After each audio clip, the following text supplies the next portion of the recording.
C1389 Great Mammoth Body Refinement.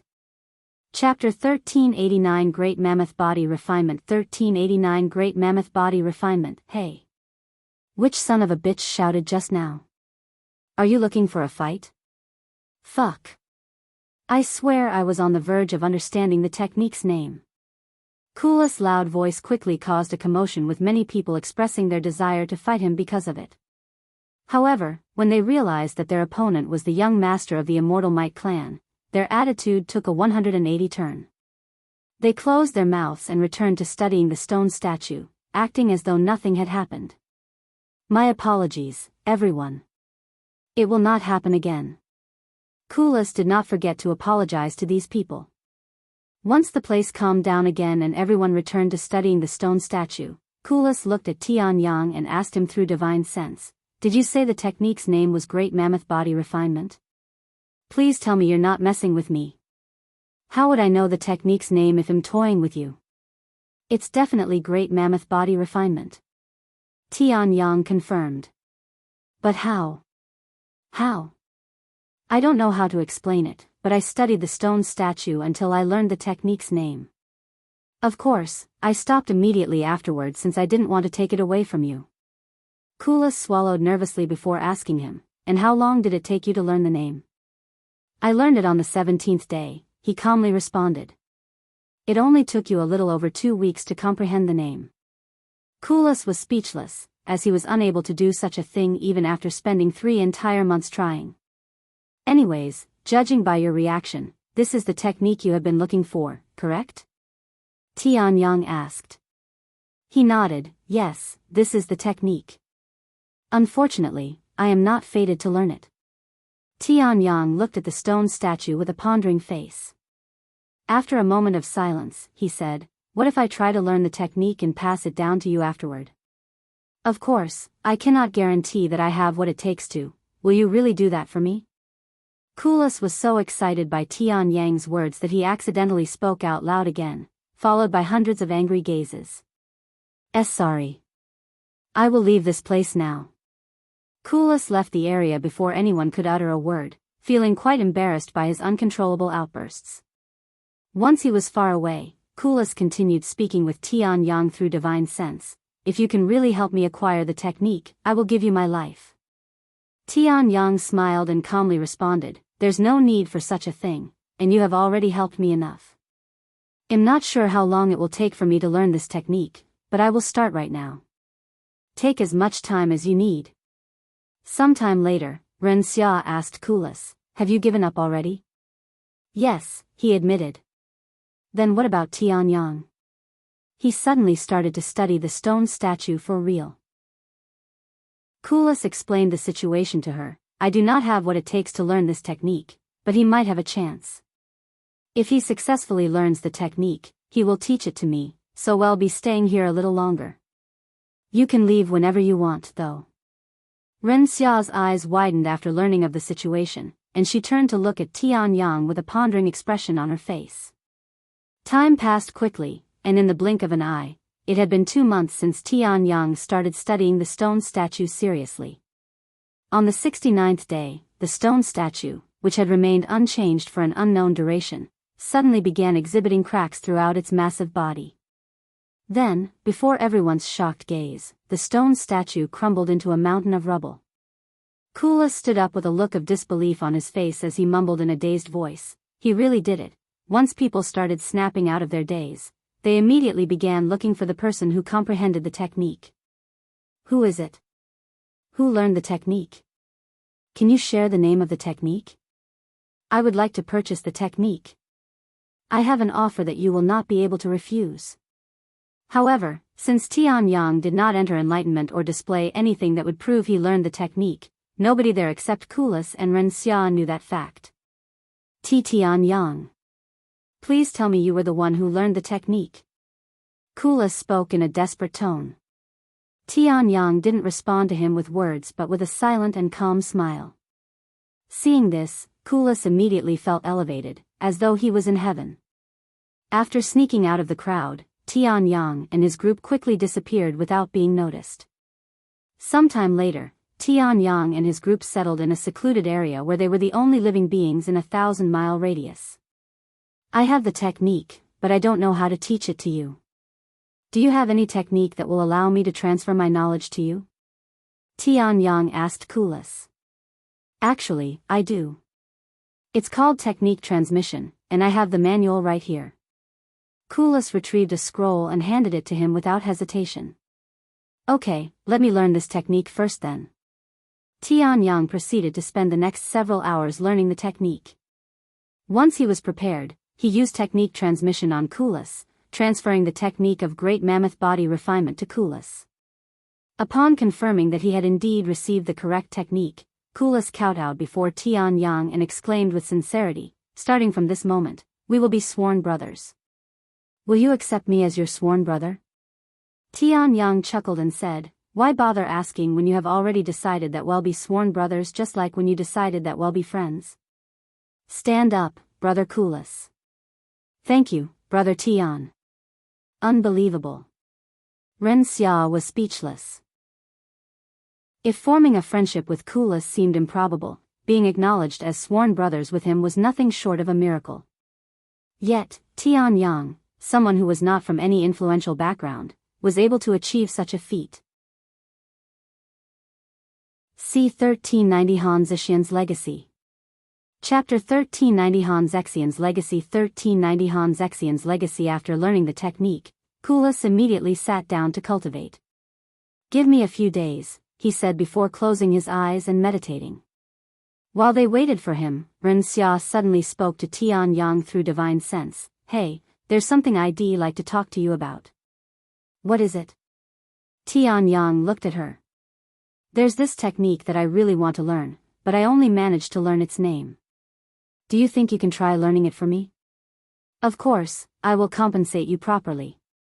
I don't mind. To Ren Xia's surprise, Tianyang agreed to help her without any trouble.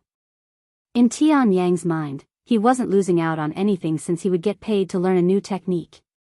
Thank you. It's only 2 days from here. You can thank me after I learn the technique since it's not guaranteed that I will learn it. Tianyang notified Kulis about their plans before leaving the scene with Ren Xia. 2 days later, they arrived at another stone sword. The name of this technique is Ethereal Blossom Sword Dance. Ren Xia said to him, as it might help him understand the technique a little faster. Tianyang nodded and started studying the stone sword shortly after. 2 weeks later, the stone sword collapsed, signifying that someone had successfully learned its technique. Ren Xia's body trembled with delight when she saw this. As they made their way back to Kulis, Tianyang transferred the technique to Ren Xia. What do you want for payment? If there's anything you want, I will try to acquire it, said Ren Xia. Tianyang pondered for a moment before responding, does any kind of payment work? What if I want you to do me a favor? That is fine, too. Then can I save this payout for a later date when I need to use it? I cannot think of anything right now. Ren Xia reached for her spatial ring and retrieved a badge from it, handing it to Tianyang the next moment. This is my medallion. You can keep it until you can think of something. Thanks. I should be the one thanking you. Ren Xia showed him a beautiful smile, one that felt natural and genuine. When they returned to Kulis, he was still in mediation. As they got closer, they could sense Kulis' aura more clearly, and it was incomparably stronger than before. Kulis opened his eyes when they landed, greeting them with a smile, welcome back. How do you like the technique? Tianyang asked him. I couldn't have asked for anything better. This technique suits my physique perfectly, as if it was created for me. He turned to look at Ren Xia and asked, so, what kind of technique did you smooch off my brother? Ren Xia frowned at his choice of words and sneered, unlike a certain someone, I am going to pay for my technique with something that's actually of value. That's natural. You're just an annoying bitch leeching off him while I am his sworn brother. Two of them started arguing with each other at that point. Sometime later, Tianyang asked, what should we do now? I don't need anything else from this place, so it's up to you, said Kulis. I will have to regroup with my family soon, so I have to leave. Ren Xia sighed. I would like to learn more sword techniques, but I am also interested in the other trials. Unfortunately, we don't have a map of this place. Hearing his words, Ren Xia retrieved a piece of jade slip from her spatial ring and handed it to him. This is an interactive map of this place, so it's constantly being updated with new information. Everyone from the immortal clans has won, except this useless idiot over here who came to this place alone. Ren Xia said as she glanced at Kulis. Oh. In that case, you don't need to give me yours, since I have Gu Lim's spatial ring. He looked inside, and sure enough, there was the jade slip. This is very helpful. Thank you. Tian Yang was delighted after seeing the information within the jade slip. Their biggest headache was instantly solved by it. Wait a minute. You have Gu Lim's spatial ring? You know his family is tracking his location, right? Ren Xia said, wondering how the immortal Gu clan hadn't tracked him yet. You don't have to worry about that since I got rid of the tracker long ago, Kulis said in a prideful tone. As a young master from the immortal clans, he knew the way their families operated and that Gu Lim would have a tracker on him. Is that so? Over the next several months, Tian Yang followed the map in the jade slip and learned as many sword techniques as he could. Ren Xia continued to follow them until she had to leave a few weeks into their journey. While Tian Yang learned sword techniques, Kulis spent his time mastering the Great Mammoth Body Refinement technique. Once Tian Yang was satisfied with the techniques he'd learned, he started training them on magical beasts. Even though everyone in the tomb was limited to peak Spirit King, there were magical beasts at the Spirit Emperor level. However, Tian Yang had Gu Lim's treasures and learned several powerful techniques, allowing him to fight even early-level Spirit Emperor magical beasts with ease. In the blink of an eye, another year passed. During this time, Tian Yang completely solidified his cultivation and increased his proficiency with his new techniques. If he were to encounter the gold and money bandits in his current state, he would be able to wipe them out with little to no effort. Kulis managed to increase his body size through the Great Mammoth Body Refinement technique, allowing him to grow several sizes larger, but his most impressive improvement was his raw strength. Furthermore, news of Han Zexian's legacy being found had spread like wildfire, but it was sealed behind an indestructible door and nobody has been able to figure out how to open it. Chapter 1391 Han Zexian's Legacy, 2. Chapter 1391 Han Zexian's Legacy, 2. 1391 Han Zexian's Legacy, 2. Hey, Brother Tian, want to check out Han Zexian's legacy? Kulis suddenly suggested one day during their training. Tian Yang raised an eyebrow and said, that place is most likely crawling with people from the immortal clans. We don't have to look at it closely. We'll only be going there to look at the sealed entrance, you know? As far as I know, nobody has been able to open it. We are only a few hours away from it, so we might as well go take a look. If you say so. Tian Yang nodded. Kulis retrieved his flying treasure, and they set out toward Han Zexian's legacy, following the directions provided by the jade slip. They stopped moving a few hours later when they encountered a massive mountain standing majestically in the middle of an empty plain. This mountain was so incredibly conspicuous that it could be spotted from miles away, yet it wasn't found by anyone until a year ago. However, those who have been to this specific area before swore that the mountain did not exist when they passed through this area over a year ago. Many speculated that the mountain had appeared after a specific condition had been met, but that condition remains unknown to this day. A large group of people were gathered at the base of this mountain, all of them surrounding a massive sealed door. This door seemed to be made from some sort of metal, and its color was pitch black, as dark as the void. Suddenly, a dozen of these people flew into the air and started bombarding the mountain with powerful martial techniques, causing the entire place to shake. The identities of the people in this group consisted of renowned experts from powerful families and sects, all of them having an immortal cultivation base outside the tomb. Yet, no matter how much they attacked the mountain, they were unable to leave behind a scratch on the mountain, let alone destroy it. These experts stopped attacking after consuming all of their spiritual energy and rested for a few hours.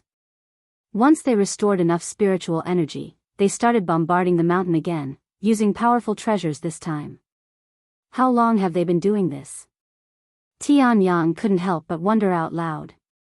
Kula shrugged, who knows, but knowing their stubborn nature, they've probably been at it for a long time now. Hey, look over there. That annoying woman is there, as well. Kulas pointed at the conspicuous beautiful young lady in the crowd. Even in a sea of people, Xia stood out like the mountain in front of her. She looks bored. Tian Yang smiled. Suddenly, Tian Yang heard a familiar voice inside his head. You, who was qualified to find my legacy, approached the mountain. Han Zexian's voice resounded, beckoning him to seek the legacy. Tian Yang swallowed nervously. Even if he wanted to approach the mountain, he couldn't do so without being noticed by the immortal clans. The immortal Gu clan must be aware of Gu Lim's death by now. If I go there in my current appearance, they will, without a doubt, recognize me. Unfortunately, he used up all of his appearance reforming pills long ago. He turned to look at Kulas, who was his last hope, and asked, "Do you happen to have any appearance reforming pills on you?" "Nope, I have never even touched one in my life." Kulas immediately shook his head. "Why? Do you want to hide your face and take a closer look at the mountain?" "Well, Han Zexian just spoke to me in my head, and he wants me to approach the mountain." "What? If that's true, you might be the key to opening the sealed doors." "That won't matter if I cannot even get close to it." Tian Yang sighed. Kulas looked at the crowd again and said, "The immortal Gu clan is by the entrance, so it'll be impossible for you to get close without being noticed by them." Tian Yang then said, "Even if I somehow manage to hide my face, having you by my side will still give my identity away. Forget it. We can come back later when the immortal clans give up. That will probably take years. What if someone else takes the legacy before then?" Kulas said with a bittersweet smile. "I'll take my chances. Let's return to training." Tian Yang said. "If you say so." However, just as Kulas turned around and sped away, an invisible force stopped the flying treasure from moving. Huh? What's going on? Kulas was puzzled when the flying treasure came to an abrupt halt, and it was not as if it had run out of spiritual energy. Did something happen? The flying treasure, Before Kulas could even finish his sentence, the invisible force pulled it, sending it flying toward the mountain. What in heaven's name? The flying treasure crashed into the mountain a moment later, and Tian Yang and Kulas were knocked off it, falling to the ground and landing directly in front of the sealed doors. Who dares? The immortal clans were startled by their sudden and rough entrance. The experts there immediately released their pressure as a precaution. "Wait. It's me." Kulas raised his hands and said. "You. Aren't you Kulas from the Immortal Might clan? What are you doing here?" The people there quickly recognized him. However, their focus on Kulas was short-lived, as these experts quickly noticed that the sealed doors, which had remained closed for the past year regardless of their efforts, had inexplicably opened. The experts were so shocked by this phenomenon that they didn't even bother giving Tian Yang a single glance and rushed to the doors. "The door to Han Zexian's legacy has been opened," the experts announced with excitement as they entered the door. However, the moment the first person to enter the door took a step inside, his entire body exploded into a bloody mess, terrifying the others behind him. Sect Master Cheng. Oh, my heavens! What happened? Suddenly, Han Zexian's voice resonated loudly, his anger reverberating through the surroundings. "Those who lack the qualifications yet dare to seek my legacy will be met with a swift death."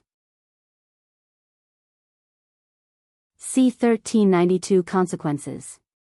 Chapter 1392 Consequences. 1392 Consequences. After Han Zexian's warning, the experts who were prepared to enter the mountain immediately jumped back, distancing themselves from the open doors that were smeared with blood. Sect Master Cheng, who was a silver immortal, was instantly killed without any warnings. Seeing such a shocking scene, nobody else dared to enter the mountain. Fuck, if I had been first to enter. The experts that were following behind Sect Master Cheng began sweating profusely as they imagined themselves dying an explosive death. This must have been a trap. The door wouldn't open no matter what we did, yet it suddenly opened out of the blue. I don't believe in such coincidences. But we cannot ignore the qualification that Han Zexian spoke of. How does one even receive qualification? The experts racked their brains trying to find an answer. However, none of them could think of any logical explanation for their current situation. Suddenly, one of them turned to look at Kulis with narrowed eyes. Now that I think about it, the door unsealed itself when Kulis smacked into the mountain with his flying treasure. Do you think he activated a switch by accident? We've been smacking the damn mountain non-stop for the past few months, leaving no spot untouched. Are you telling me that we somehow missed a spot? That's highly improbable. Why did you even smash into the mountain in the first place, Kulis? One of them asked. Honestly, I have no idea. I was passing through this area when an invisible force stopped my flying treasure, and before I knew it, I was flying into the mountain. Kulis shrugged. Hearing this, the experts started mumbling to each other again. Sometime later, someone in the crowd suddenly shouted, "P. Patriarch Gu." That person beside Kulis. It's him. He's the one who killed young Master Gu Lim. What? Are you sure? One of the experts snapped his head to glare at Tian Yang with immense killing intent spewing out of his eyes. Oh, shit. Tian Yang swallowed nervously when he realized that had been identified as Gu Lim's killer. This bastard. If I had known he was Gu Lim's killer, I would have killed him at that time. Another expert suddenly exclaimed as he pointed at Tian Yang. This person was the sect master of the 7 divine sword peaks, who wanted to acquire the technique limitless sword domain from Tian Yang. Kulis. Why are you with the man who killed Gu Lim?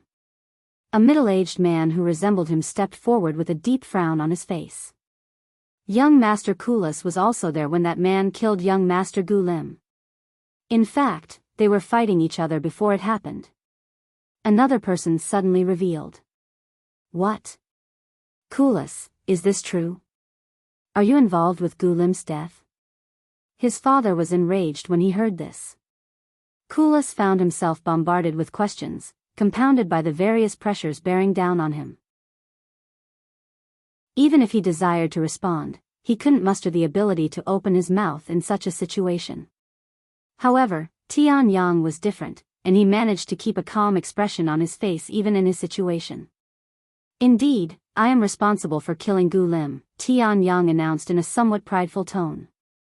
While it's true that Kulis was fighting with Gu Lim before I killed him, he had no intention of actually harming Gu Lim. It was solely my decision to kill Gu Lim, who mocked me. Brother Tian. What are you doing? Kulis looked at him with wide eyes as he spoke through divine sense. What do you mean? I already said that I would claim all responsibilities. Don't even try to protect me or I will never call you brother again. Tian Yang showed a calm smile on his face. How dare you speak of killing my son with a smile on your face? I will fucking kill you. Patriarch Gu roared in anger as he abruptly charged at Tian Yang. Under normal circumstances, Tian Yang wouldn't stand a chance against the patriarch of an immortal clan, but with Patriarch Gu's cultivation limited to peak Spirit King, Tian Yang managed to not only dodge the strike but even counterattack. Limitless Sword Domain. 10 majestic swords materialized around Tian Yang and immediately went after Patriarch Gu. After training the technique tirelessly for an entire year, he managed to increase the number of swords he could create from 4 to 10. Patriarch Gu didn't dare to underestimate the technique after sensing its formidable aura, but he still failed to block all 10 swords. After blocking 9 swords, one of them managed to slip through his defenses, severing half of his left arm. Fuck. You little shit. Patriarch Gu's aura exploded and his eyes turned red. However, even after the successful attack, Tian Yang was unable to rest for a second because the sect master of the 7 divine sword peaks had launched a sneak attack from behind him. Tian Yang did not try to block it and evaded it instead. After narrowly dodging the sneak attack, Tian Yang rushed toward the entrance to Han Zexian's legacy. Thank you for everything, Brother Kulis. If it weren't for you, I would have died on that day. If I manage to get out of this alive, I will definitely repay you. Tian Yang mumbled as he flew past Kulis. Omicron M, that bastard is heading for the entrance. He's trying to suicide. Stop him. I won't be satisfied until I personally skin him alive. Patriarch Gu shouted. However, none of the experts dared to approach the entrance, as Han Zexian's warning still resounded in their heads. Even Patriarch Gu, who was desperate, couldn't move his body out of fear. Without hesitation, Tian Yang entered the entrance, disappearing inside the mountain. What? Why didn't he die? That bastard. He must have acquired the qualifications. Is that why the door suddenly opened? He was the cause this whole time. A moment later, Tian Yang's voice resounded from inside the mountain. Come chase after me if you dare, you fucking losers. Fuck the immortal clans. Fuck the 7 divine sword peaks. I will acquire Han Zexian's legacy and kill all of you bastards. Just you bastards wait. Tian Yang's words left the experts enraged, but before they could curse back, the door to the mountain sealed shut again, cutting his connection with the rest of the world. I swear upon my surname that I will not let you leave this place alive. Patriarch Gu roared as he punched the sealed doors so hard that he broke his knuckles. Sometime later, once the atmosphere calmed down a little, the experts turned to look at Kulis with deep frowns on their faces, looking as though they were staring at a scapegoat. Kulis, you will answer all of our questions if you value your life. You will tell us everything you know about that bastard and how he acquired the qualifications to enter the mountain. I will torture you for answers if I have to. Don't think your status can save you now. Hearing such words, Kulis looked at his father for help, but alas, he only received a disappointed head shake in response. Even if he was the Immortal Might clan's young master, there was nothing his father could do to help him without receiving backlash from the other clans. I'm sorry, son, but we cannot afford to offend everyone here. You may hate me for not protecting you, but this is a mess you created, so you will have to bear the consequences. Kulis' father decided to abandon him so that the rest of the family wouldn't be targeted by the others. As the head of the family, he had a duty to prolong the family, even if he had to sacrifice his own son to do so. Thus, Patriarch Gu and several other experts dragged Kulis to a secluded location, where they would interrogate him using all sorts of unspeakable methods for a long, long time. Meanwhile, unaware of the situation outside, Tian Yang walked deeper into the mountain, embraced by the surrounding darkness.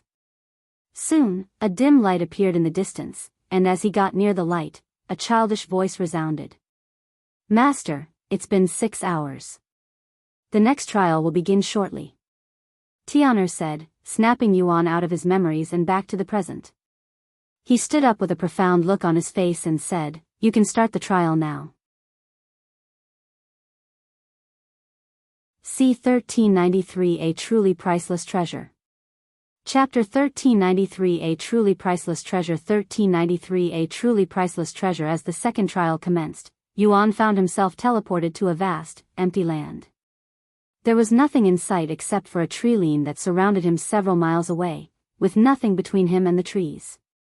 Tier 1, 0 out of 100, Tier 2, 0/1 000, Tier 3, 0/10 000, Tier 4, 0/100 000, Tier 5, 0/1 000 000. Yuan's eyes widened with shock when he saw how many opponents he needed to defeat for the Tier 5 reward. A million? In just 6 hours, he expressed his disbelief out loud. The very next moment, he could see thousands of figures coming out of the tree line, and they charged at him like a horde of monsters. When Yuan saw the appearance of these people, he immediately frowned, and his aura gushed with killing intent. These individuals bore the unmistakable appearance of bandits. They were none other than the Gold and Money Bandits, a group that he despised to the very core of his soul. Each of these bandits emitted the cultivation of a divine warrior, from the first level all the way to the peak of divine warrior. Yuan took a deep breath and flew into the air, stopping only when he was right beneath the clouds. The bandits chased him into the air. Even though Yuan was surrounded by thousands of divine warrior bandits in every direction, he remained composed with a nonchalant expression on his face.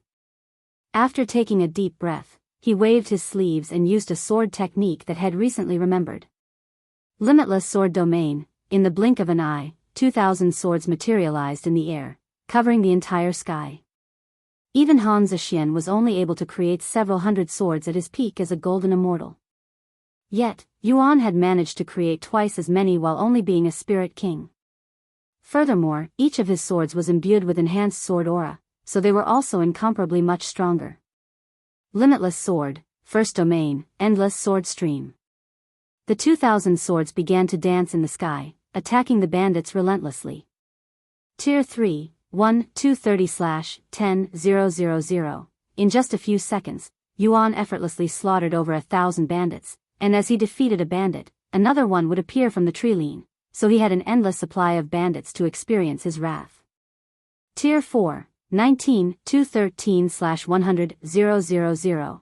Tier 4, 39, 716/100,000. Tier 4, 69, 532/100,000. Tier 5, 101, 987/100,000. Yuan had reached the last tier of rewards in only 20 minutes, achieving it much quicker than had expected.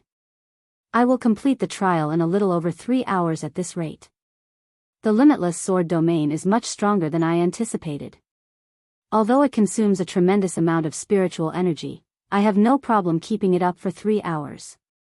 Limitless sword domain, rank, mythic, mastery, level 1, description. Consumes 25,000 Qi per second for every sword created using this technique. Overwhelm your enemies with sheer numbers and unfathomable strength. Increase the damage of each sword by 1% for every sword active. If it weren't for Yuan's monstrous cultivation speed, he wouldn't have been able to maintain the technique for more than just a few minutes. Of course, this doesn't mean Yuan was stronger than someone at the Golden Immortal realm. One's understanding of the sword also contributed to the number of swords they could create using limitless sword domain, and Yuan's sword mastery simply outclassed Han Zexian. And while Yuan's spiritual energy capacity may be nowhere near Han Zexian's capacity as a golden immortal, his cultivation speed made up for the disparity as long as he didn't create too many swords at once. As long as he doesn't control over 2,000 swords at once, he would have no problem maintaining the technique for an eternity. A little over 3 hours later, the green scenery turned into that of a horror scene where countless corpses piled as high as mountains with the bottom submerged in a sea of blood. Tier 5, 999/100,000. After killing the 999,999th bandit, the atmosphere became quiet as no more bandits spawned. However, a threatening presence appeared a moment later, and a single figure emerged from the sea of blood. This person looked exactly like the gold and money bandits' leader, and he had the cultivation of a third-level divine master. Yuan glanced at the bandit leader with a disdainful look on his face. He raised his hand toward the heavens and muttered in a cold voice, "Limitless sword, second domain, descending sword god." The 2,000 swords suddenly merged into a giant sword. When Yuan struck his hand down in the bandit leader's direction, the giant sword descended from the sky with unfathomable pressure and prowess. Seeing this, the bandit leader released all of his cultivation and swung at the incoming sword, creating a powerful blade made of saber aura. However, since the giant sword was strength with enhanced sword aura, the bandit leader's saber aura was powerless against it and shattered like thin ice. The giant sword crushed the bandit leader's figure the very next second, leaving nothing behind. 2. An orb of light appeared in front of Yuan a moment later. This orb of light slowly approached Yuan, but it didn't enter his body like usual. The orb of light stopped right in front of Yuan and began weakening its glow until it revealed the treasure hidden within. Yuan's eyes widened with shock when he saw this treasure that was a single ring. He quickly grabbed the ring and pressed it against his chest, embracing it. Huang Shao Li Spatial Ring, Grade, Spirit, Description. An ordinary spatial ring owned by Huang Shaoli. Even though the reward may seem insignificant and pointless to most people, it was a priceless and irreplaceable treasure in Yuan's eyes, and he wouldn't ask for a better reward even if he could. C1394 Fourth Heaven. Chapter 1394 Fourth Heaven. 1394 Fourth Heaven. After clearing the second trial, Yuan was teleported back to Tian, who greeted him with a gentle smile. "Congratulations, Master, you have cleared the stairway to heaven and acquired the qualifications to enter the fourth heaven." Meanwhile, an announcement was made for the players. Established its connection with profound heaven, allowing access for all players. It's player Yuan again. He's the first one to climb the stairway to heaven again. How long has it been since we gained access to the third heaven? The majority of us are still struggling in the second heaven. He's climbing way too fast. The disparity between player Yuan and the rest of the player base has drastically widened once again. Those from the 10 great families could only grit their teeth in anger upon seeing the announcement. Meanwhile, somewhere within the ninth heaven, also known as Supreme Heaven, the Celestial Emperor stared at the screen before him. Player Yuan again, huh? What a pity that such a talent was born in that world. Who knows what he would have achieved by now if he had been born in the 9 heavens. But if you keep progressing this fast, you will ruin everything I had planned, and I won't be able to stop myself from interfering. After pondering for a moment in silence, the Celestial Emperor muttered in an authoritative tone, "Initiate system update." Confirm. A few minutes later, a notification appeared before every player online. This notification immediately caused an uproar within the player base. What? System update? This is the first time something like this has happened since the game was released. What kind of update? Why doesn't it specify? This update is happening right after player Yuan reaches the fourth heaven. This cannot be a coincidence. I cannot play for 3 whole days? What the hell am I supposed to do in the meantime? This game has consumed my life. Inside the stairway to heaven, Yuan looked at the notification with a slight frown on his face. Since he knew the true nature of, he wasn't as optimistic as the others. "Then I'll see you later," Yuan said to Tian before leaving the stairway to heaven with the others. After leaving the stairway to heaven, Yuan and his group found themselves in the middle of nowhere once again. Yuan looked at Shimei and said, "Something urgent came up, so we will have to leave for a few days." Huh? What happened? Shimei asked. Yuan took this chance to try something out and said, "There will be a system update, so we, players, cannot log in for 3 days and 24 hours. Shimei had a somewhat dazed look on her face after hearing his words. Then, after a moment of silence, she calmly responded, "Don't worry, I will wait for you to finish your business. You're not going to ask about the system update and why we have to be gone?" Yuan pressed further. "I'm sure you'll explain it to me once you are ready," Shimei said, acting very natural. "I really need to figure out a way to remove this curse." Yuan sighed inwardly. "Well, leave after we arrive at a city," he said a moment later. Before they started their journey, Yuan approached Chu Liuxiang. "What's up?" she asked. Yuan retrieved Huang Shaoli's spatial ring and offered it to her. "I want you to have this." This is. Chu Liuxiang was taken aback when she was suddenly offered a ring, as it looked like Yuan was proposing to her. "This is something akin to the sword I gave Li Jinxi, as it belongs to you." "Sorry, it's nothing fancy. I don't know what this is about, but thank you. I will treasure it." Chu Liuxiang accepted the ring with a bright smile on her face. Mei Xiu looked at them with a pondering expression on her face, wondering if she'd receive something as well. Sometime later, they found a city and entered it. "Then we'll see you in about 3 days, Yuan said to Shimei after renting a hotel room for her. "It'll take this time to cultivate since it's been a while." She nodded. Yuan and the others logged off shortly after. Upon returning to their own world, Yuan gathered the others to talk about the upcoming system update. "What do you think they are going to update?" Wang Ming asked.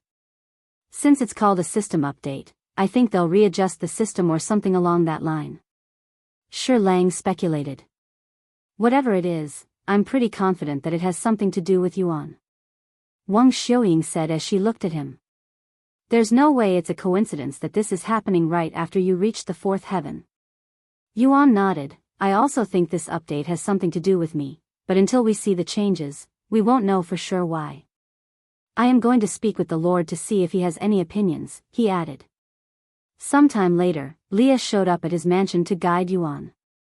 You've returned much quicker than I anticipated. Did something happen? The Lord asked him upon his arrival. He nodded. There's a system update for Cultivation Online. We don't know the details, and we won't be able to enter Cultivation Online for 3 days. The Lord fell silent with a pondering face. A few minutes later, he spoke. Since it's related to the system itself, it was most likely caused by the Celestial Emperor. Unfortunately, even I cannot tell you what he has planned. C1395 Two Options.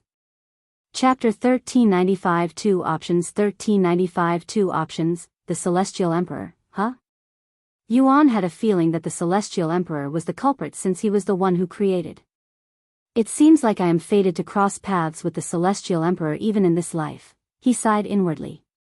Anyways, ignoring the update, I have reached the 4th heaven, so I will be heading to the Shadow Realm soon to find a soul to bring back.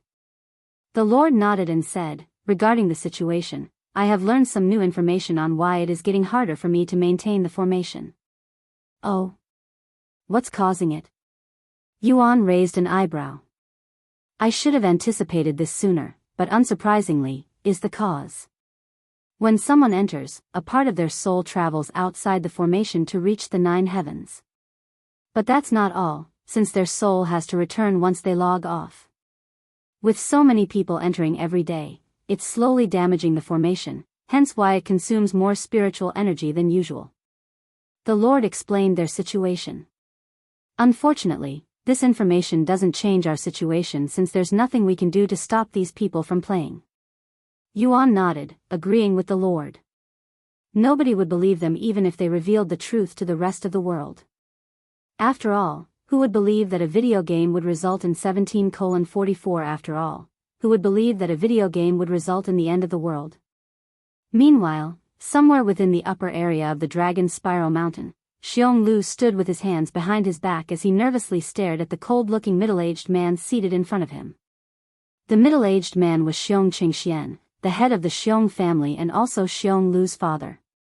Xian placed the report in his hands down and looked at Xionglu with a cold and disappointed gaze. So you mean to tell me, not only did you fail to befriend player Yuan, who is arguably the most powerful individual in, but you even offended him and waged war against him?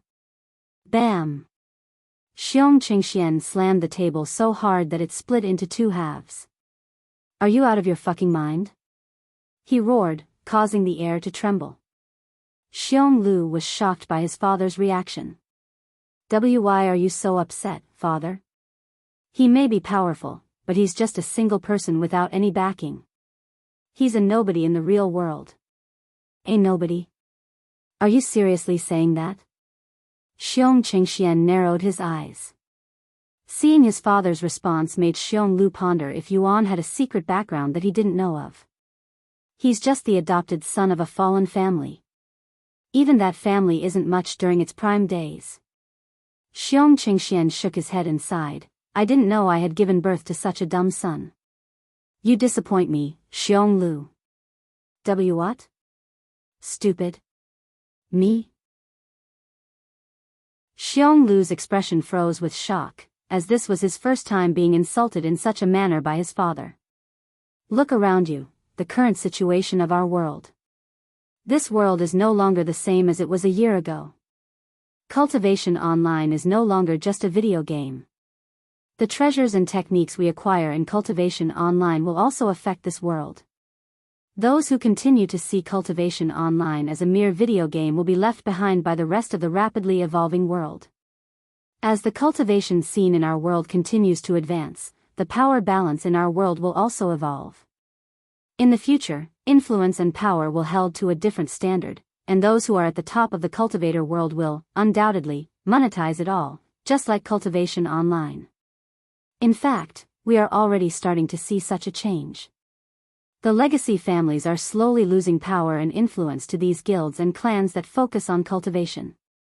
Why do you think everyone is desperately trying to increase their cultivation and acquire cultivation techniques nowadays?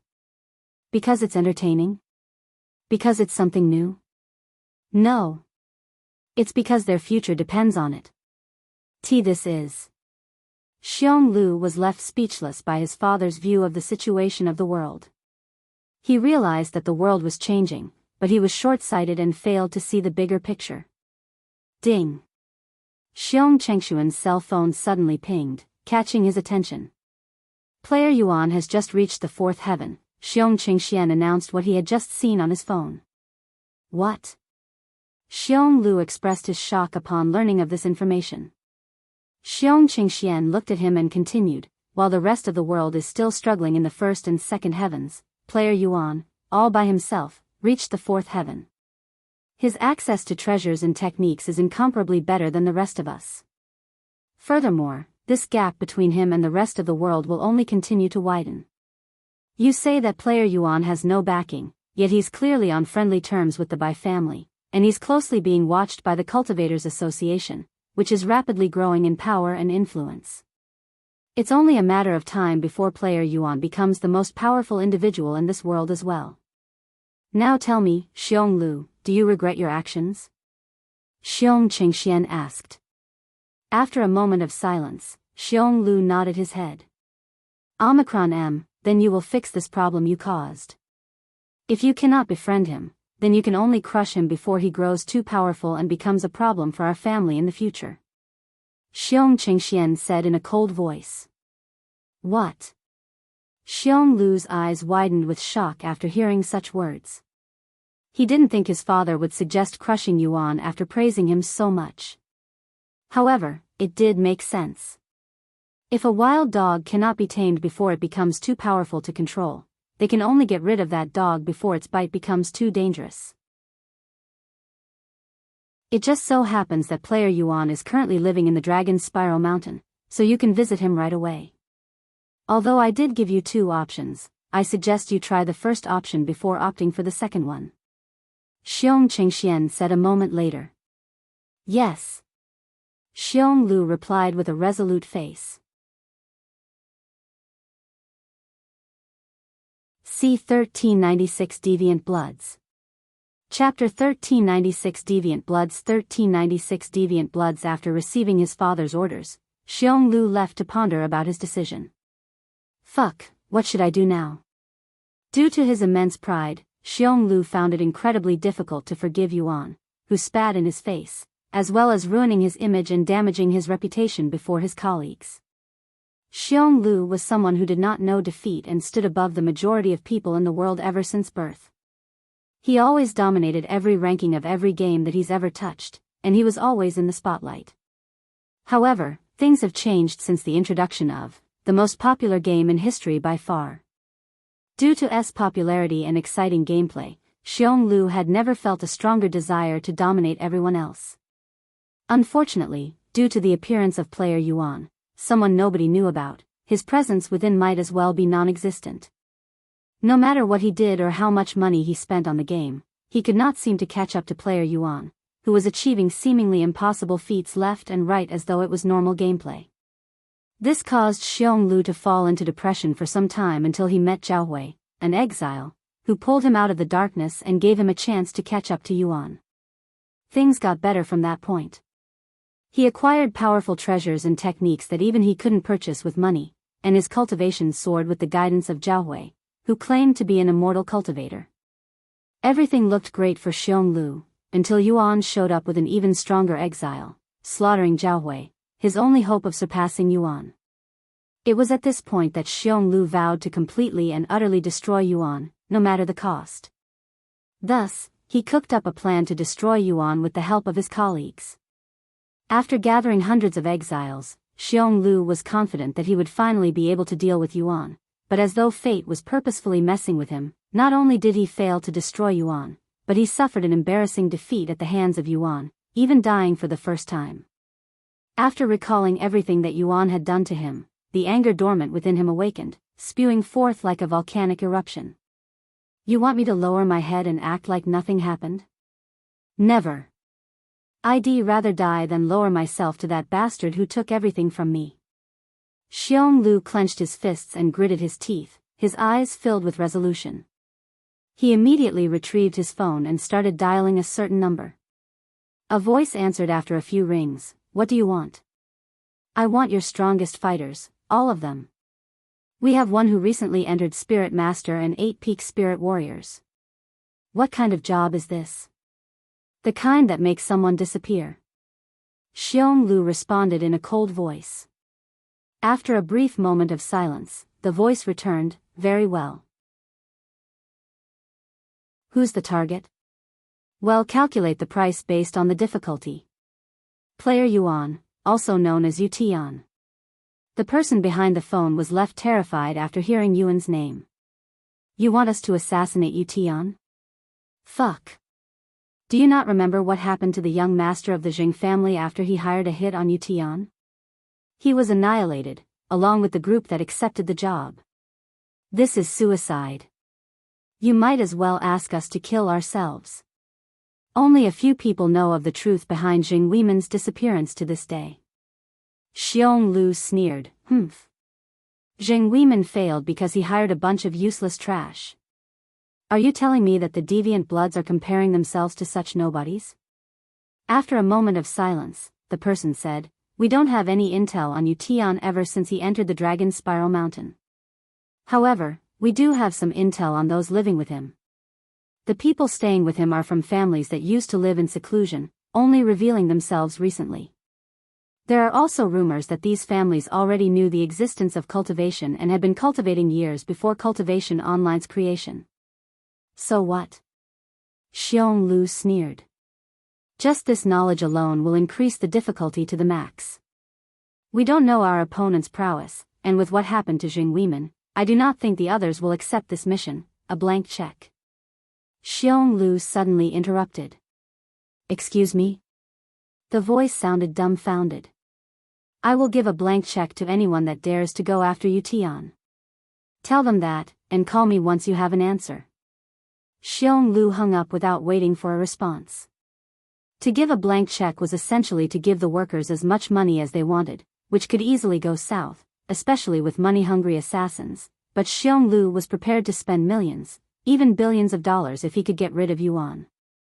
While he waited for the call back from the Deviant Bloods, an extremely dangerous and ruthless group of elite assassins, Xionglu decided to take a look at Yuan's residence.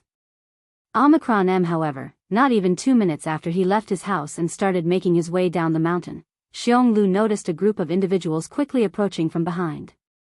He turned around to see a group of young men and women walking down the mountain in ragged clothes, looking worse than even beggars. They also appeared to be injured with bruises all over their body. However, as a cultivator, Xionglu could instantly tell that this group of young men and women were actually powerful cultivators just from their formidable aura alone. This aura. Spirit Grandmasters? Impossible. How can they already be Spirit Grandmasters when they look to be around my age? Xionglu was in disbelief, as he was only a spirit warrior himself after cultivating with a divine rank cultivation technique. But their aura is unmistakably that of a Spirit Grandmaster. Where did such monsters come from? How did they reach that level so quickly? Moreover, where are they coming from? We are already at the top of the mountain, and my Xiong family is located closest to the peak with nobody living any closer. Xionglu pondered to himself, wearing a deep frown on his face. C1397 A Group of Spirit Grandmasters. Chapter 1397 A Group of Spirit Grandmasters 1397 A Group of Spirit Grandmasters Xionglu stared at the approaching group of young men and women with a look of disbelief. While he researched the people around Yuan, he only knew their names and had never seen their faces before, so he didn't know they belonged to the Demon's Sealing faction. Excuse me. Xionglu subconsciously called out to them once they were close enough. Huh? What do you want? Wang Ming asked with a slight frown on his face, as he was in a bad mood after their tortuous training. Where are you guys coming from? I thought the Xiong family lives closest to the mountain's peak. Xionglu asked. We came from the peak, but why do you care? The peak? Does that mean you've met the lord of this mountain before?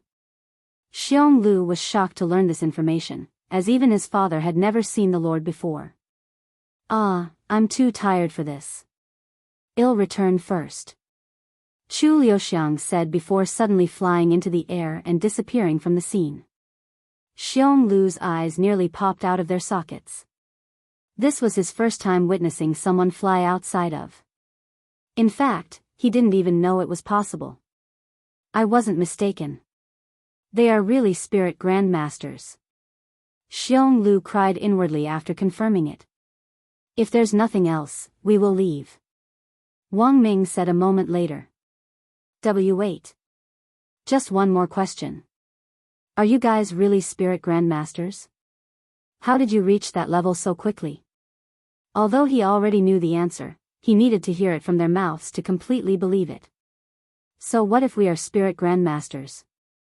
And since that is two questions, I will only answer the first one. I will pay you. Xiong Lu suddenly blurted out. Huh? Wang Ming raised his eyebrows. If you help me reach Spirit Grandmaster as well, I will pay you $1 billion. If you think I am joking, my name is Xiong Lu, heir of the Xiong family. I will even sign a contract.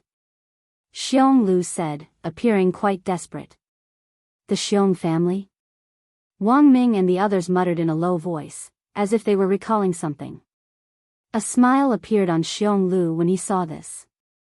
If they recognized his family, it would make negotiations much easier for him. However, what came out of Wang Ming and the others' mouths a moment later left Xiong Lu in shambles. No wonder why I found you unpleasant even though we've never met before. It turned out you were Xiong Lu, the arrogant bastard who threatened to destroy Yuan. Wang Ming narrowed his eyes at Xiong Lu. To threaten one of, if not the most powerful cultivators in this world with that pathetic cultivation base, you must have a death wish. Shi Lang chuckled. Hey, I dare you to attack us, the Demon's Sealing faction. It'll finally give me an excuse to test out my training results practically. Hong Xiuquan said. Why you're with the Demon's Sealing faction? Xiong Lu felt his heart sink after learning this information. Naturally, he has heard of the Demon's Sealing faction, a small yet elite faction led by none other than Yuan. Countless people have applied to the faction, but only a single individual has managed to join their ranks since their creation.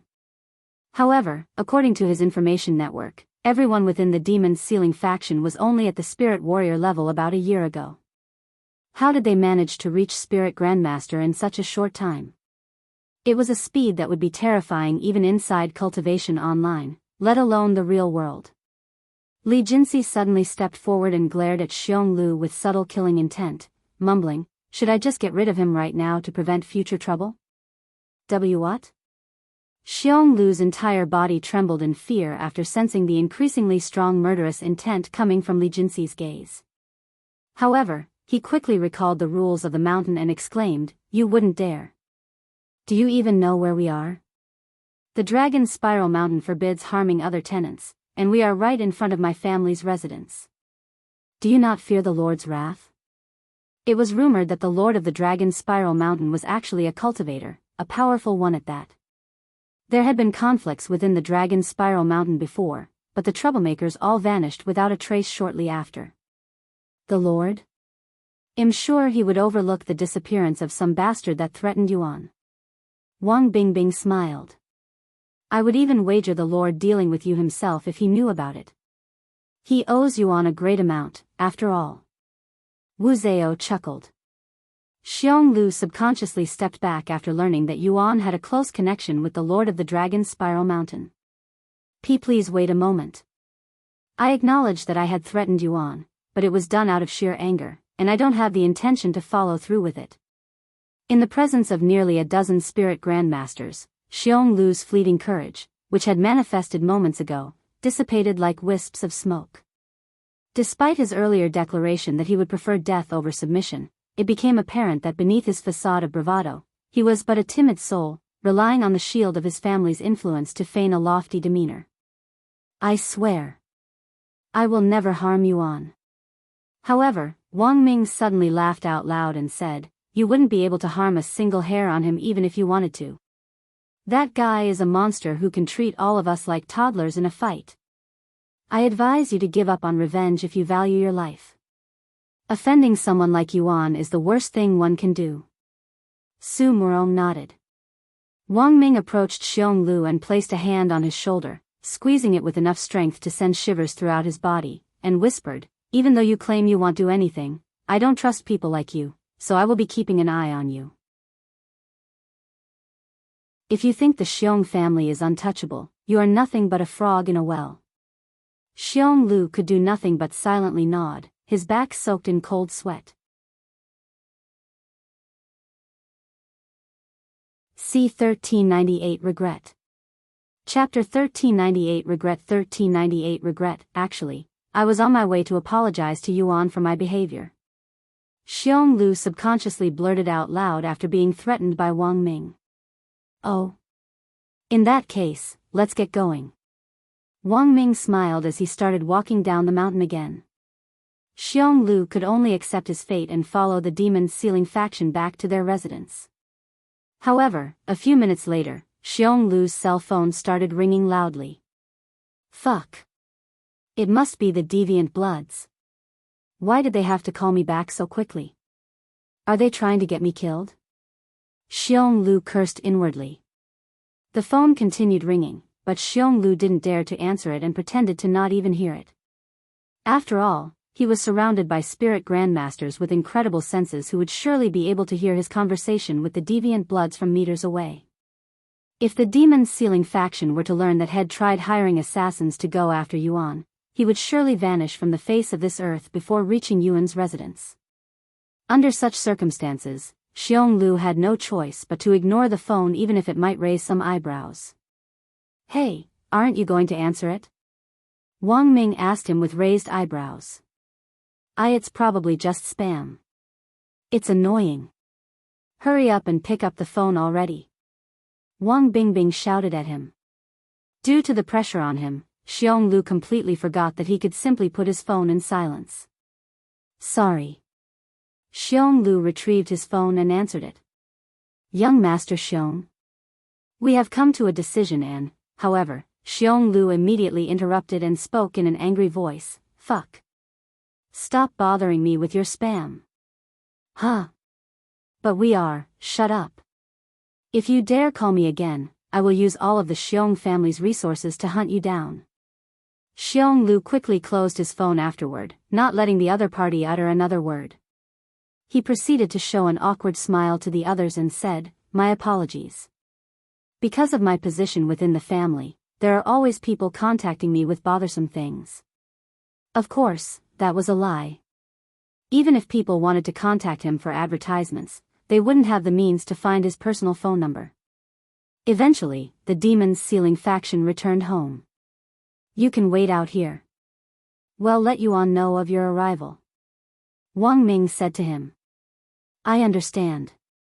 Xiong Lu nodded with an obedient smile, but deep inside, he was fuming with anger, as had never experienced such shame before. Even losing his army of exiles to Yuan wasn't as humiliating as this. Inside the manor, Yuan was notified of Xiong Lu's unexpected appearance. "Oh. Xiong Lu is here to apologize?"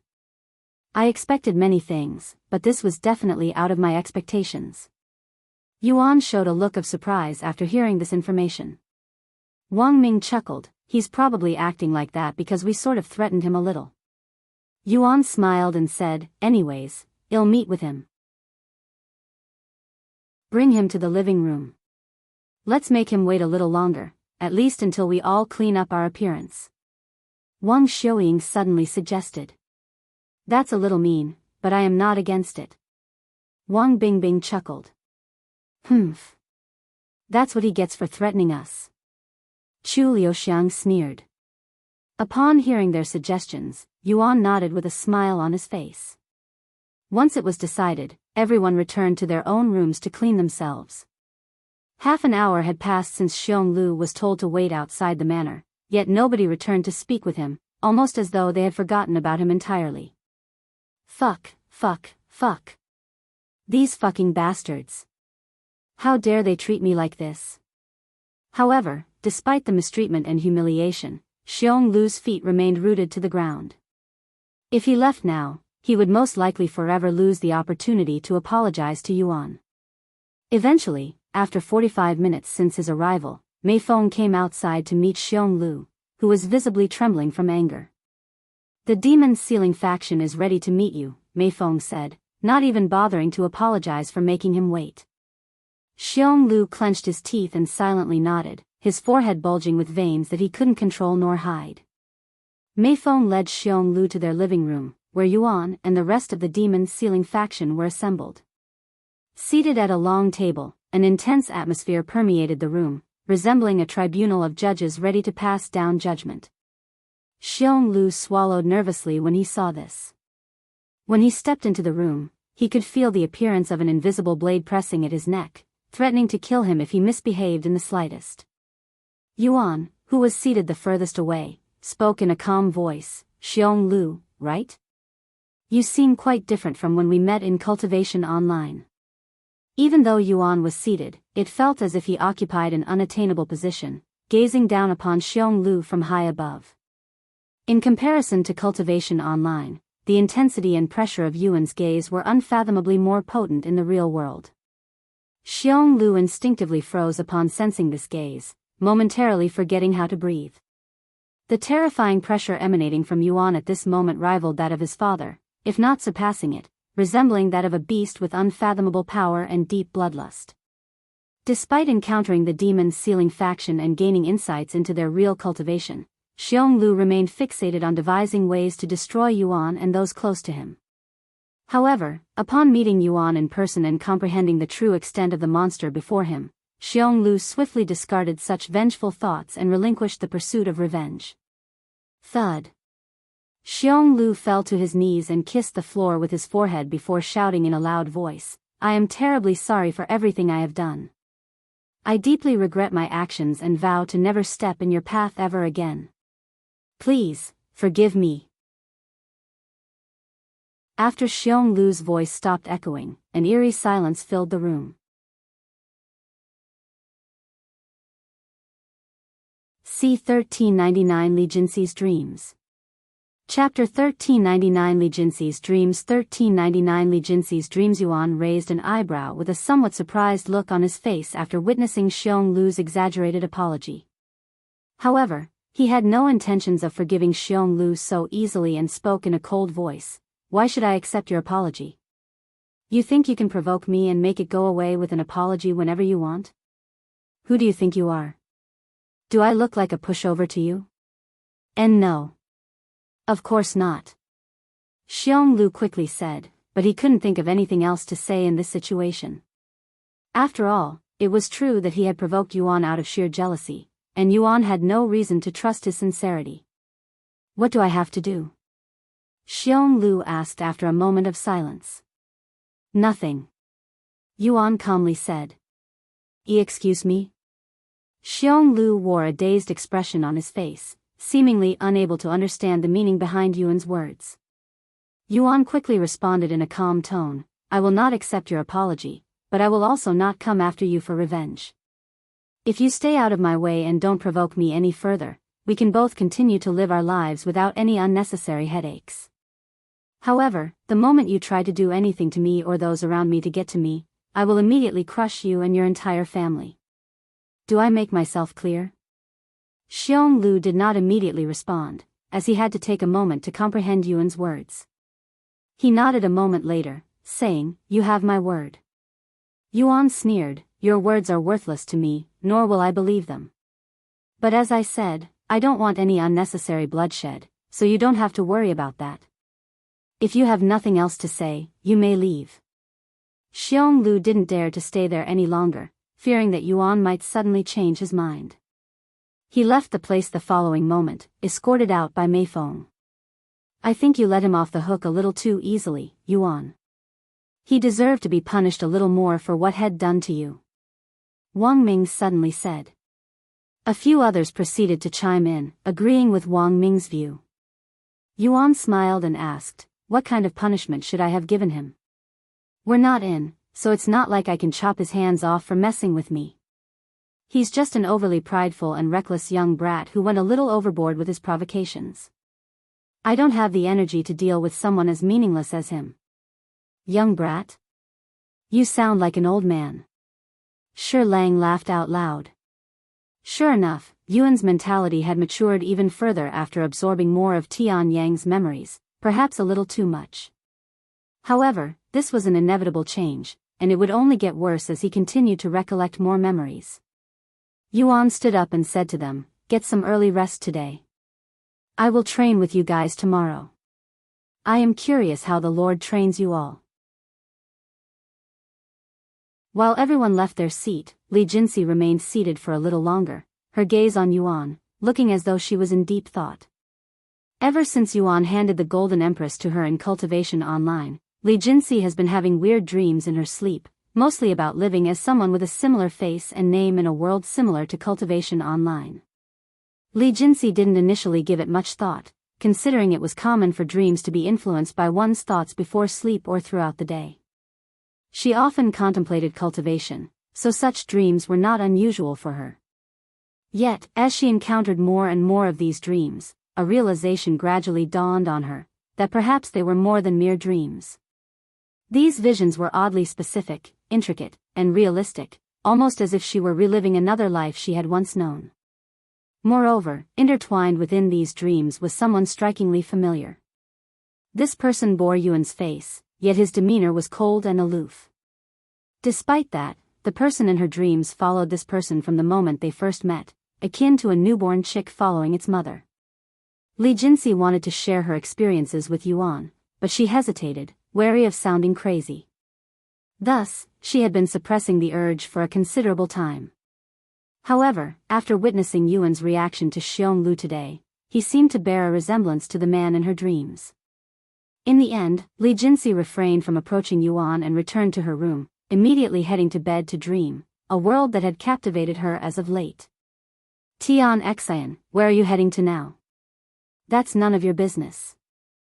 You always seem to have a destination in mind, and it would always benefit your cultivation greatly in the end, almost as though you knew it would happen. How is that possible? Can you see the future or something?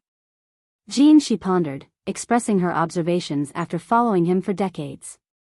Tian Xian glanced at her and sneered, "Do I look like a god to you? It's just coincidence." Coincidence? Do you think I am stupid? Every place you go just happens to have exactly what you need at that moment. If you cannot see the future, then you can control fate.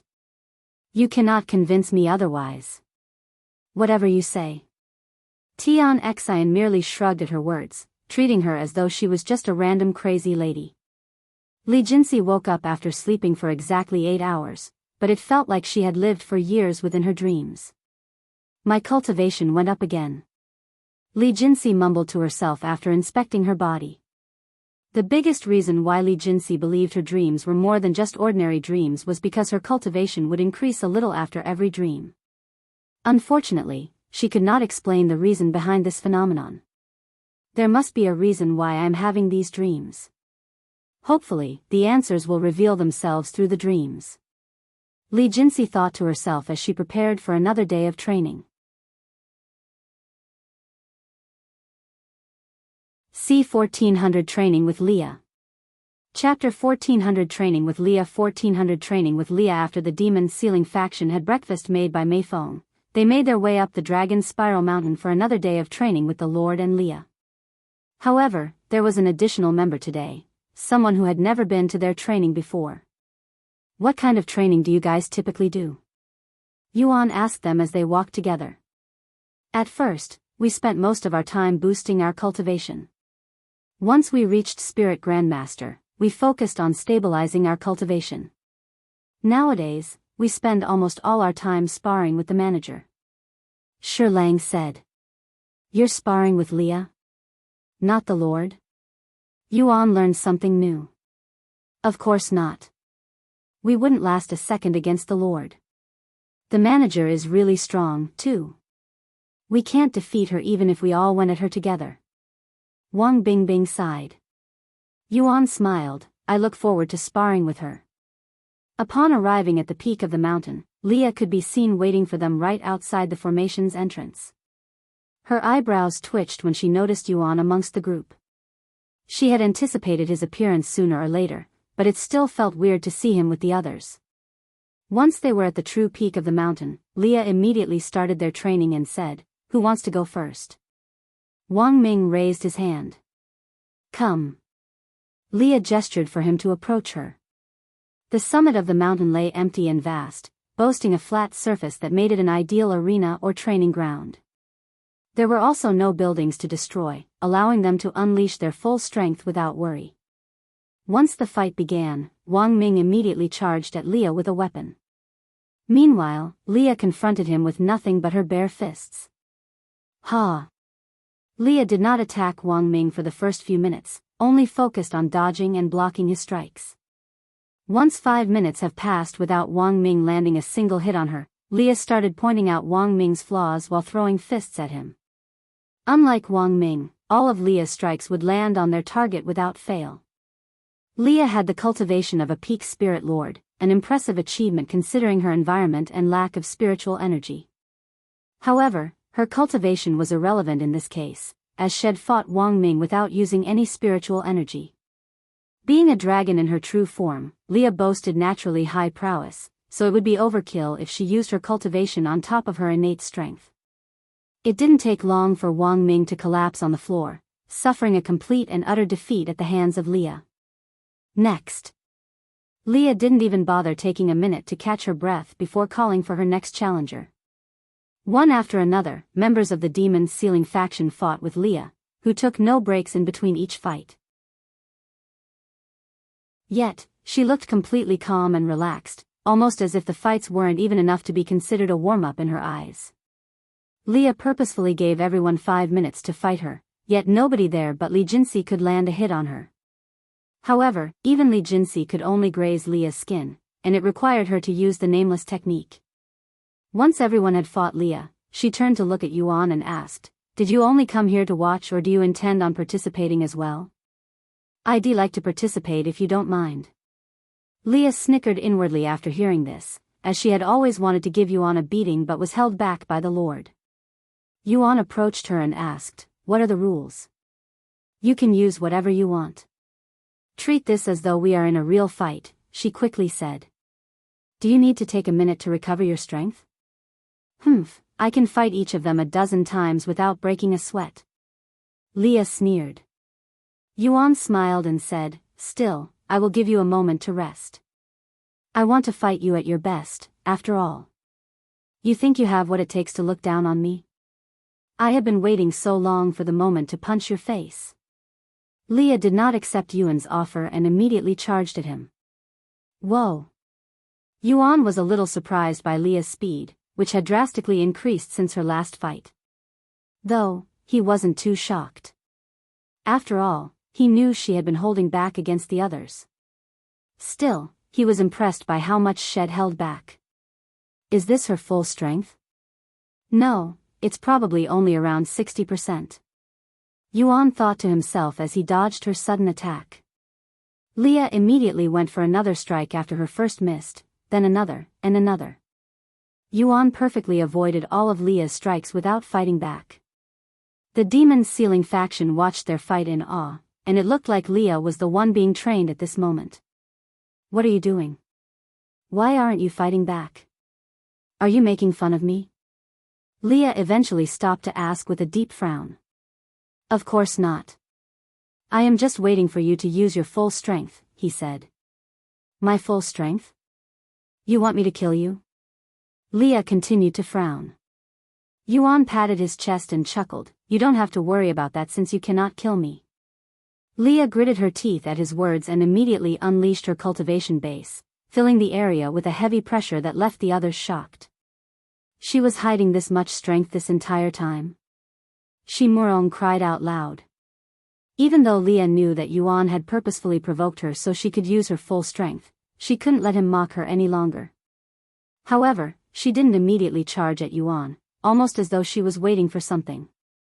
After waiting for a moment without the Lord attempting to stop her, Liya showed a faint smile on her face and said, "I will make you regret messing with me." She swung her fist at Yuan with about 80% of her full strength, expecting him to dodge it again. However, contrary to her expectations, Yuan extended his arm with his hand wide open, as if he intended on catching her fist. This crazy. Liya was unable to stop her fist in time and struck Yuan's palm, expecting to send him flying. However, he not only stood firm but also caught her fist, defying her expectations once again. Not bad. Now it's my turn. Yuan suddenly muttered. When Yuan raised his other arm and pulled it back, Liya instinctively jumped back, distancing herself from him. She stared at him with wide eyes afterward, her back soaked in cold sweat. How does a human like him have such monstrous strength? She cried inwardly.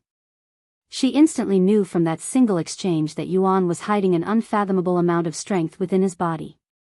Yet, she couldn't comprehend how a human like him could possess innate strength that rivaled even dragons. As for Yuan, he used Liya's frightening strength to test the current condition of his body. He could sense that the golden immortal physique had transferred to his real body, albeit incompletely.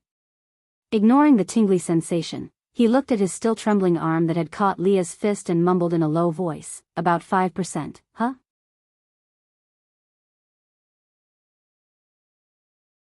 Chapter 1401 Training with Liya, 2.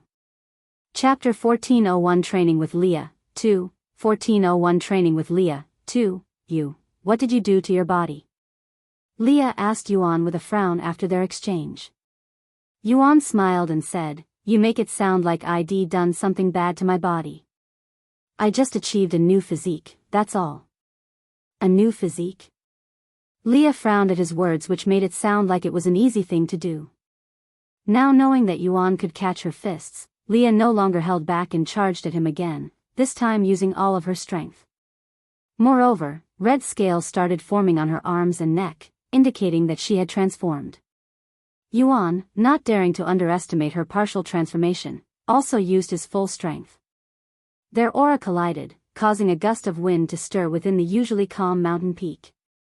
When they started throwing punches and kicks around, the families living within the upper areas of the mountain felt the ground shaking, as if they were experiencing a minor earthquake. Every strike Liya tossed at Yuan would eradicate any of the demon's sealing faction members with ease, yet Yuan blocked them with confidence. Suddenly, in the midst of their battle, Liya's eyes glowed gold, emitting a formidable pressure directed at Yuan. Dragon's gaze? Yuan did not expect Liya to be able to use such a technique and was taken by surprise. However, after being struck by her dragon's gaze, Yuan felt something was off about it.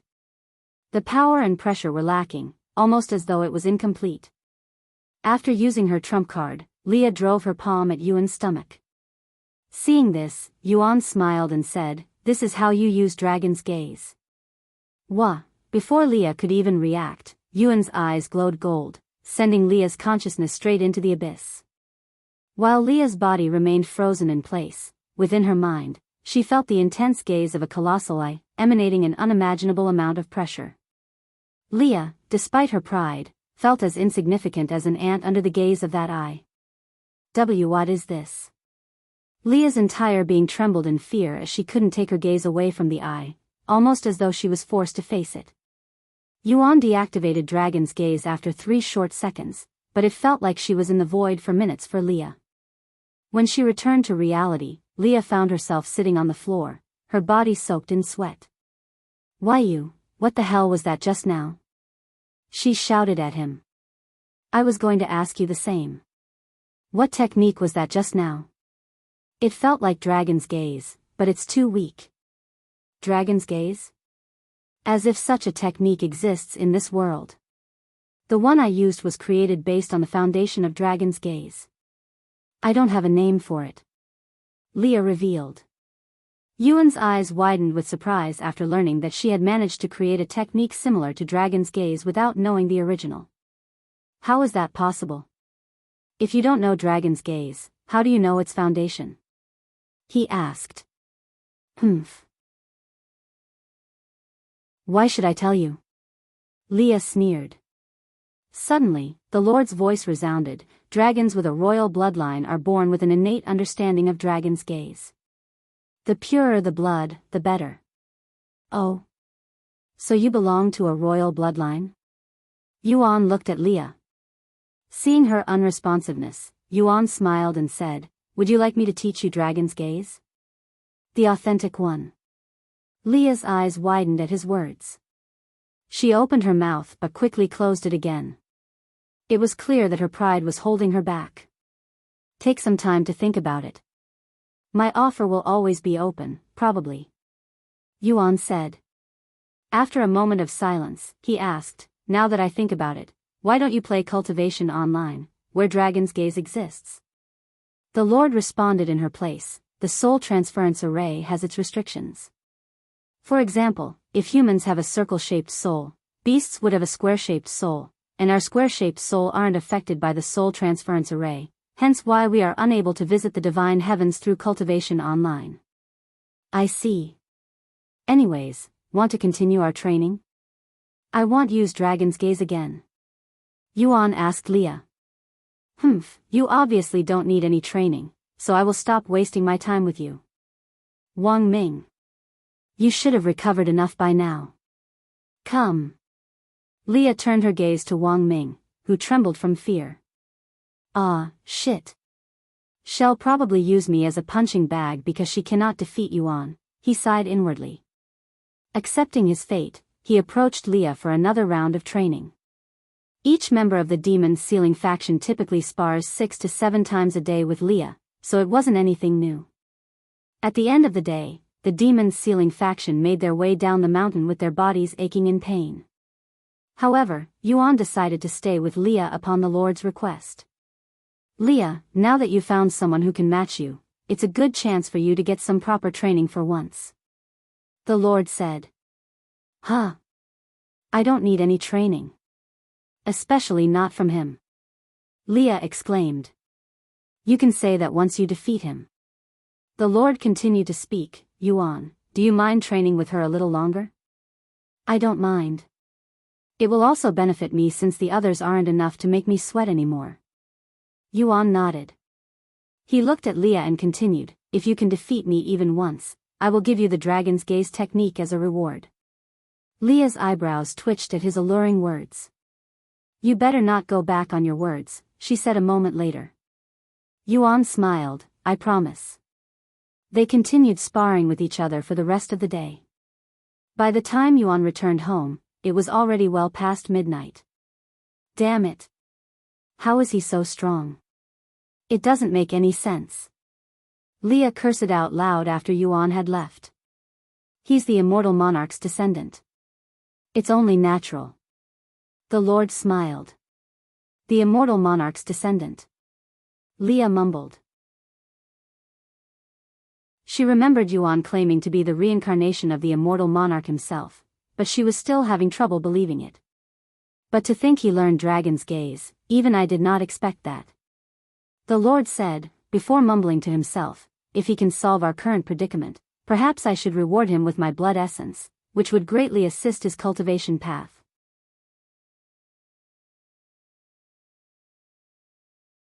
C1402 System Update. Chapter 1402 System Update. 1402 System Update. 3 days have passed since closed its servers for a system update. Although 3 days may seem short at a glance, one should consider how many people are addicted to the game. If an alcoholic drinks every day for the past year, it would be an incredible ordeal if they were suddenly forced to stop for 3 whole days. Moreover, wasn't just a mere game for many players. It was their job, their livelihood. By selling the money or treasures they had acquired to paying players, many players are able to live a comfortable life. Of course, this would only be possible in a game as popular as, where countless passionate and wealthy players exist. In fact, most, if not all legacy families have their own gold farming operations, where hundreds or thousands of players solely focus on earning money, whether it be through hunting magical beasts or seeking treasures. The financial influence wielded by has outstripped numerous leading global enterprises, firmly embedding it in the world's economic fabric. It's no overstatement to claim that the global economy would teeter on the brink of collapse if it were to suddenly disappear out of thin air. Many entities, including governmental bodies, closely monitor due to its profound global impact. Yet, given its elusive nature and mysterious operations, nobody knows where to begin, much less control them. Was owned and operated by a shell company operated by a fake identity. When people investigated this shell company, they couldn't find any information on it. No digital footprint, nothing. It was almost as if they were created and operated by a ghost. During these 3 days, Yuan spent most of his time training with Liya from morning to night. Because Liya wanted to preserve as much strength as possible for her training with Yuan, she halted training with the others and made them self-train at home instead. Of course, none of them had any complaints about their break. Should be returning sometime today, so I will end our training here, Yuan said to Liya sometime past noon. Oh, okay. Liya nonchalantly nodded. Liya could tell that she had improved drastically from their training. Now that she had someone who could face her at her strongest, she no longer needed to worry about holding back, allowing her talents to shine. Unfortunately, you couldn't defeat me even once. Next time, perhaps. Yuan smiled at her. Liya clenched her fists at his words, but she had no comeback. Once Yuan left and returned home, Liya approached the Lord and said, I do not want to lose to him again. Can you train me? Oh. You're asking for my help? The Lord was surprised, as had offered to train her before but was rejected for some reason. Yes, but not now. We can do it after he deals with our current situation. Liya nodded. The Lord smiled and agreed to her request, very well. Upon returning home, Yuan immediately tried to enter cultivation online. His consciousness drifted shortly after wearing the helmet, appearing in a pitch-black room with a countdown in the sky. 9 minutes and 12 seconds, 9 minutes and 11 seconds, 9 minutes and 10 seconds. There were less than 10 minutes before Cultivation Online opened its servers. Yuan lounged on the invisible surface, eyeing the countdown and silently pondering about the upcoming system update. A while later, Yuan felt the sudden emergence of another presence nearby, which shouldn't have been possible. He promptly rose to his feet, fixing his gaze on the direction of the newfound presence. What he initially thought to be a figment of his imagination proved to be true, as he discerned the faint outline of a person in the distant horizon. Who are you? He shouted towards the enigmatic figure, who seemed to possess more than the usual 2 arms, with additional appendages extending from their back like wings. I don't know how much you remember, but I am here to warn you that the others will soon emerge from their slumber. Once that happens, they will realize that I am the traitor and seal me away. Huh? What are you talking about? Yuan asked. I don't have much time left here since the system will activate again soon. Hurry up and recover your memories and kill them before your world is consumed. Don't disappoint me now. The figure disappeared the next moment before Yuan could utter another word. At the same time, the countdown reached its last 10 seconds. What the hell was that about? Who is the others?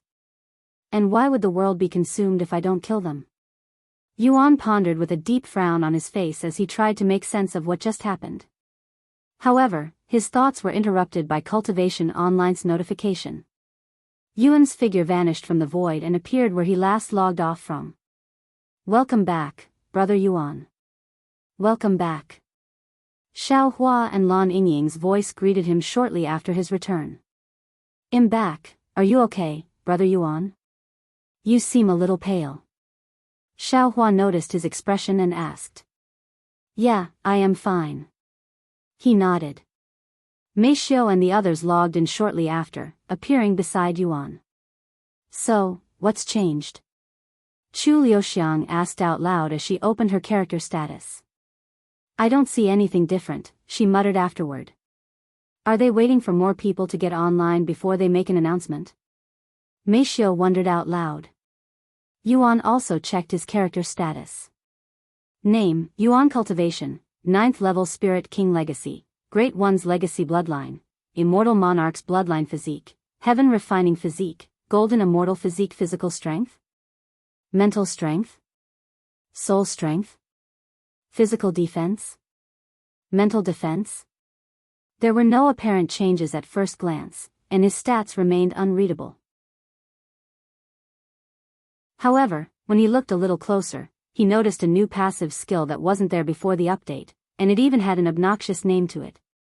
Celestial Emperor's Curse, Grade, Celestial, Description. The effectiveness of all cultivation resources will be reduced by 99%.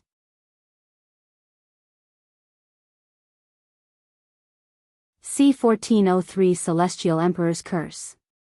Chapter 1403 Celestial Emperor's Curse. 1403 Celestial Emperor's Curse, huh?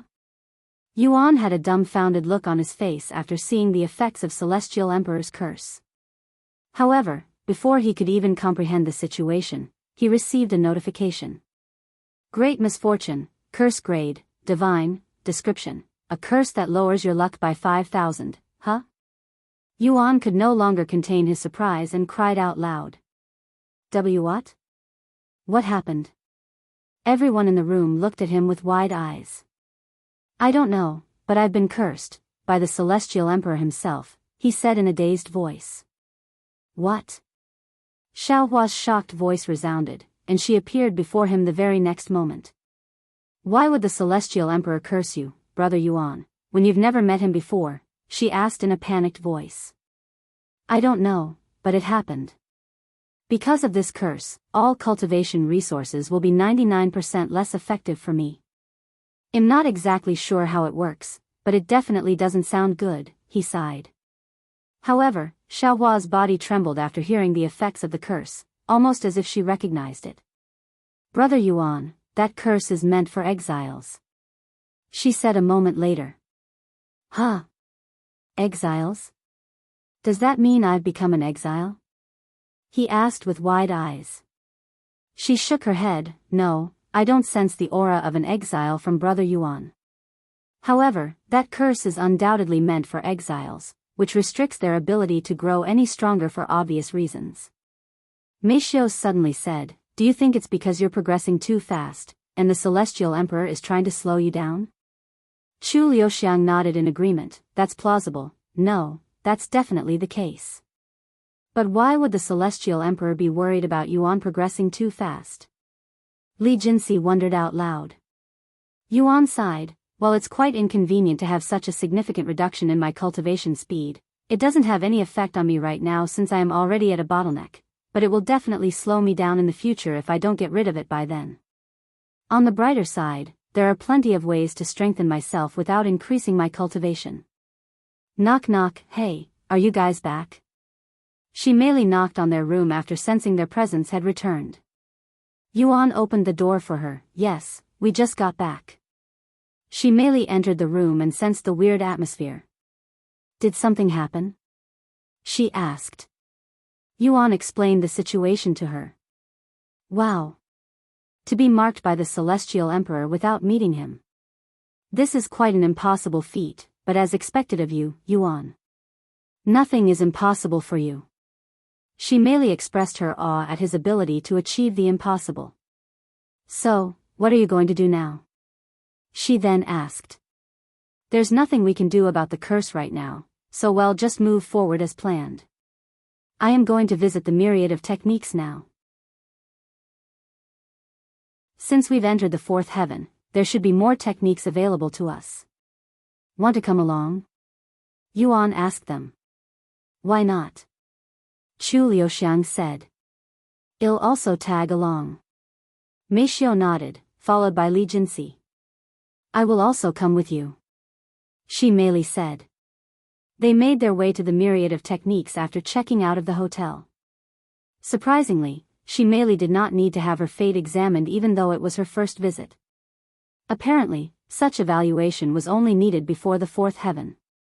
You guys can take your time since I don't know how long it'll take, Yuan said to them before contacting Senior Bai and entering his world. You. Senior Bai's eyes widened with shock the moment he laid eyes on Yuan. He could discern that Yuan's body had undergone a profound transformation since their last encounter, but he remained ignorant of the precise cause of this change. What did you do to your body? How can such drastic change occur in such a short amount of time? Senior Bai had to ask. Yuan smiled and said, It's nothing serious. I just acquired a new physique, that's all. Senior Bai's eyes widened a little more after hearing his words. So you have two different physiques at this moment? Yuan nodded, confirming his doubts. Just as some individuals can only wield a single soul weapon, most people possess only one physique. In fact, due to compatibility issues, having two physiques within one body is considerably more extraordinary than wielding two soul weapons simultaneously. Senior Bai had the urge to inquire about Yuan's new physique, but a sense of foreboding made him reconsider, opting to remain silent. After congratulating Yuan on his new achievement, Senior Bai said, "Anyways, you're here for Lady Su, correct? Give me a moment to contact her." "Thank you." Yuan nodded. Senior Bai left to contact Su Jiqi, returning alone about half an hour later. "Is she busy?" Yuan asked. "A little, but she will be here within a few hours. In the meantime, why don't we entertain ourselves?" Senior Bai suddenly suggested. "What kind of entertainment?" Yuan raised an eyebrow. Senior Bai smiled and said, "Do you recall that small exchange we had some time ago? When you revealed the God of War's astral arts to me? I want to personally experience your growth since then, so I want you to attack me with everything you've got again." Yuan's eyes widened at his suggestion and responded in a reserved manner, "Are you sure?" A confident grin appeared on Senior Bai's face as he spoke. "If you think you can hurt me after growing a little, you are underestimating the power of an immortal cultivator." He continued, "Or are you waiting for me to reward you if you can hurt me? Very well. I'll give you a treasure if you can so much as graze my skin. Since you insist, I won't be humble." Yuan nodded. They flew into the air a moment later, but they didn't immediately start. Senior Bai took a moment to remove all of the nearby floating islands so that they wouldn't get destroyed. Once prepared, they both faced each other with some distance between them. "Good luck." Senior Bai smiled. "You too." Yuan smiled back.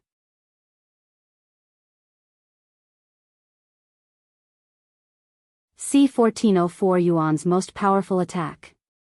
Chapter 1404 Yuan's most powerful attack. 1404 Yuan's most powerful attack. With a deep breath, Yuan gathered his spiritual energy, causing his aura to surge, reaching heights that seemed to touch the heavens.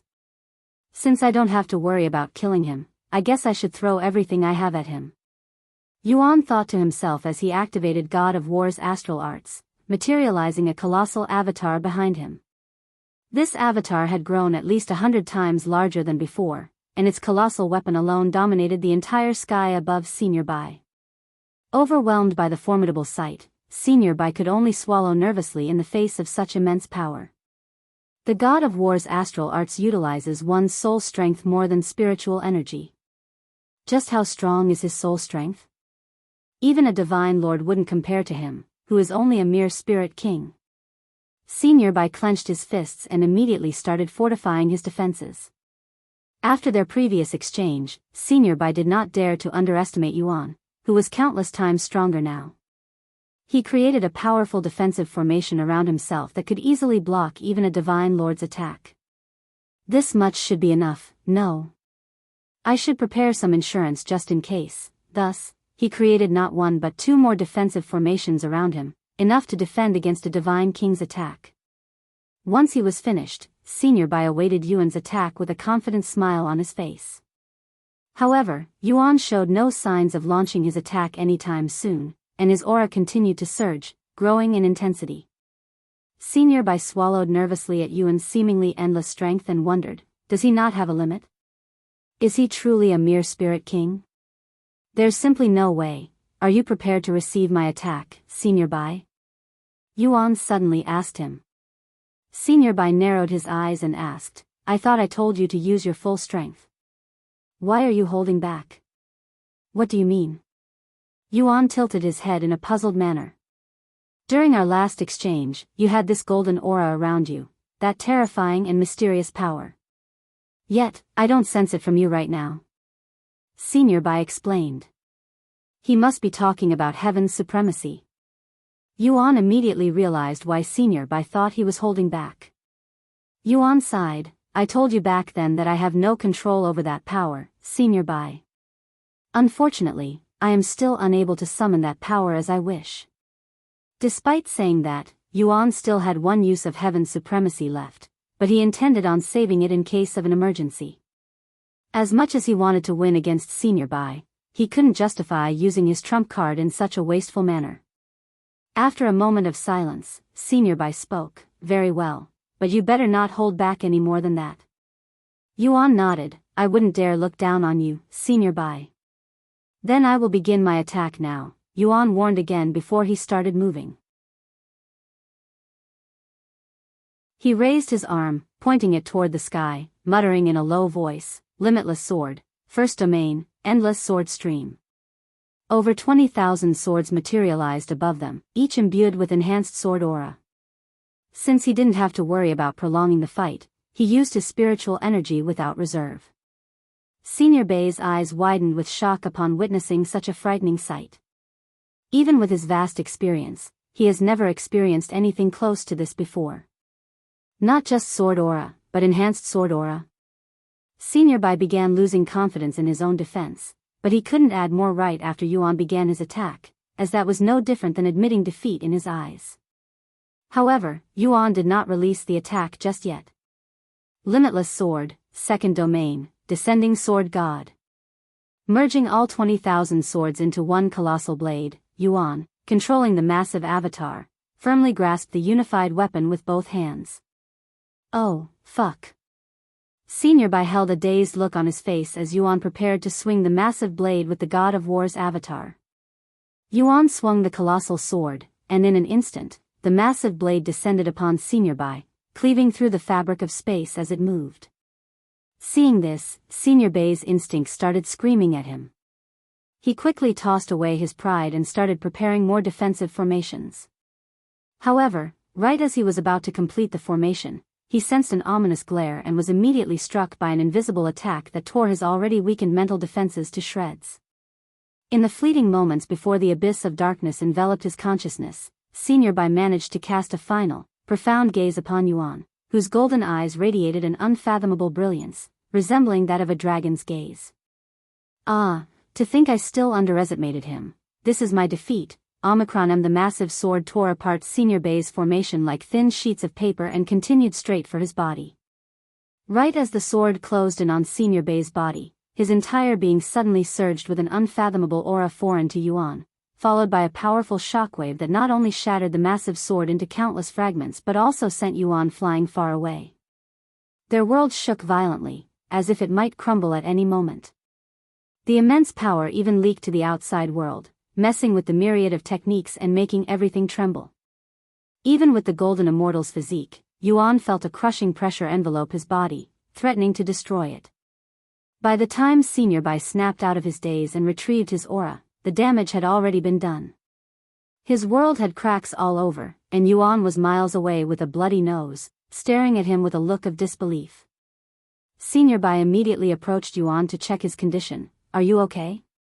"Why, yes. I'm just a little shaken by your prowess, Senior Bai." Yuan smiled. "My instincts took over my body when I was trapped in your mental attack. I am deeply ashamed of myself." Senior Bai clasped his hands and lowered his head as he apologized in a sincere voice.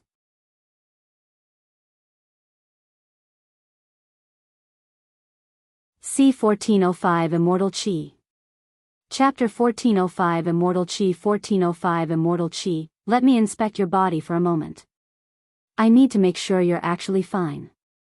Senior Bai said as he placed his palm on Yuan's chest. Despite Yuan's assertion of well-being, Senior Bai found it hard to accept that a mere spirit king could withstand his immortal qi without incurring significant harm. However, Senior Bai wasn't looking down on Yuan because of his low cultivation. What he had inadvertently unleashed moments ago was immortal qi, a power reserved for those who had transcended the realm of mortals by becoming a bronze immortal. It was a power beyond mortal endurance, not meant to be withstood by ordinary beings, regardless of their talents. The immortal qi Senior Bai had unleashed carried enough potency to inflict serious injuries or even death upon a spirit sovereign. However, Yuan, a mere peak spirit king, emerged with nothing more than a bloody nose after facing the brunt of Senior Bai's immortal qi. This outcome left Senior Bai utterly confounded, as it defied comprehension. Not daring to believe what was before his very eyes, Senior Bai inspected Yuan's body again. Sure enough, his internal organs remained unharmed, only slightly stressed because of the immense pressure. Unbelievable, even though it was only for a brief moment, he endured my immortal qi and came out nearly unscathed. What kind of divine body does he possess? Senior Bai swallowed nervously as he lowered his hand. I am glad that you are unharmed. Once again, I extend my deepest apology for my lack of control just now. Senior Bai said a moment later. Yuan shook his head and said, forget about that, Senior Bai. Can you tell me more about that aura you released instead? I have never experienced anything like that before. Senior Bai nodded and explained, what you experienced just now is called Immortal Qi.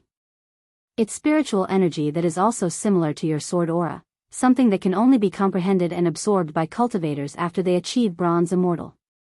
Immortal Qi is what differentiates cultivators and immortal cultivators, as it's impossible for a mortal cultivator to defeat someone with immortal Qi no matter how talented they are, sort of like enhanced sword aura and sword aura. Yuan pondered Senior Bai's words. During Tian Yang's time, the concept of immortal Qi did not exist even though there were several immortal cultivators. By the way, I also sensed something ominous inside your body, a powerful curse. Did something happen to you recently? Senior Bai suddenly asked.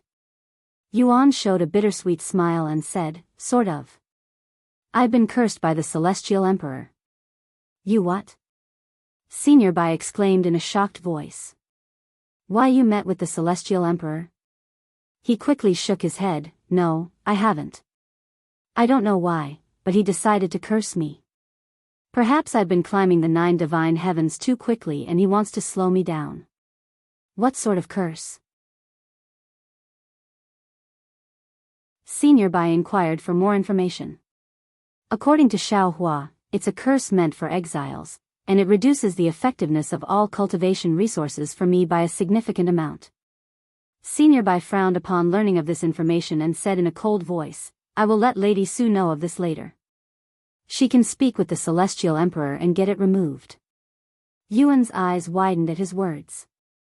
Did Su Jieqi have such influence that she could change the Celestial Emperor's mind? After pondering for a moment, Yuan said, please wait, Senior Bai. I appreciate what you are trying to do, but I do not wish for you or Miss Su to upset the Celestial Emperor over such a minor issue. Minor? You call this a minor issue? Senior Bai looked at him with a dumbfounded face. Right now, yes.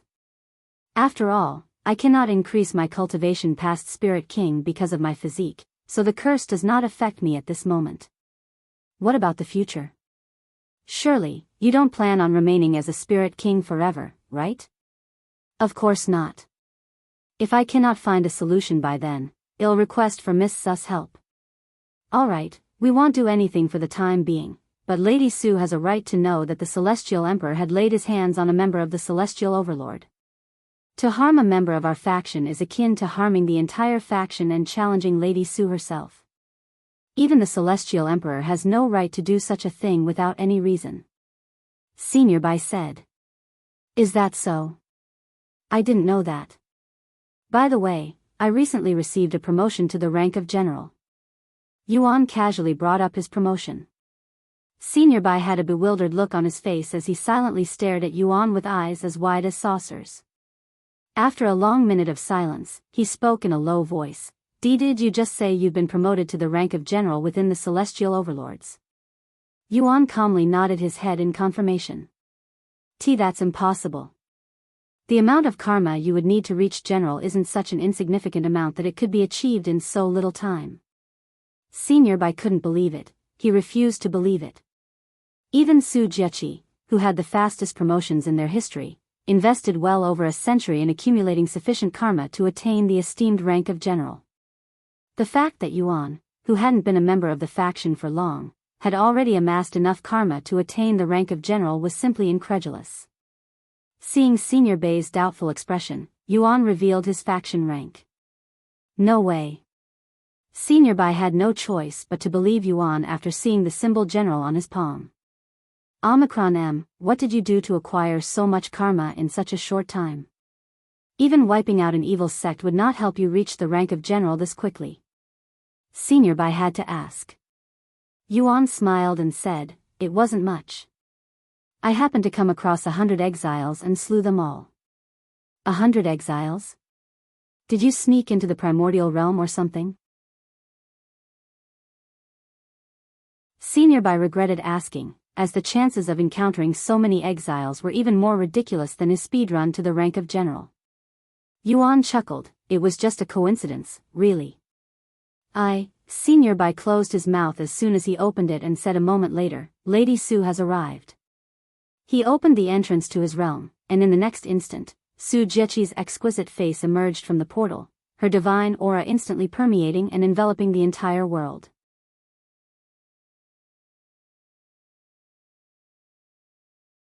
C1406 Purple Jade Slip. Chapter 1406 Purple Jade Slip. 1406 Purple Jade Slip. What happened here? The first thing Su Jieqi noticed when she walked through the portal was the condition of Senior Bai's world. There were still cracks all over the place, looking like it was on the verge of collapse.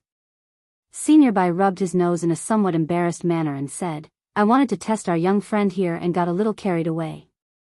He purposefully avoided giving her the details, as he didn't want to admit losing to Yuan, even using Immortal Qi by accident. Fortunately for him, Su Jieqi was not interested in their business and did not question further. She looked at Yuan with a narrowed gaze, as if she was examining him. A subtle smile appeared on her face a moment later, and she spoke in a calm voice, "You've grown strong, Yuan."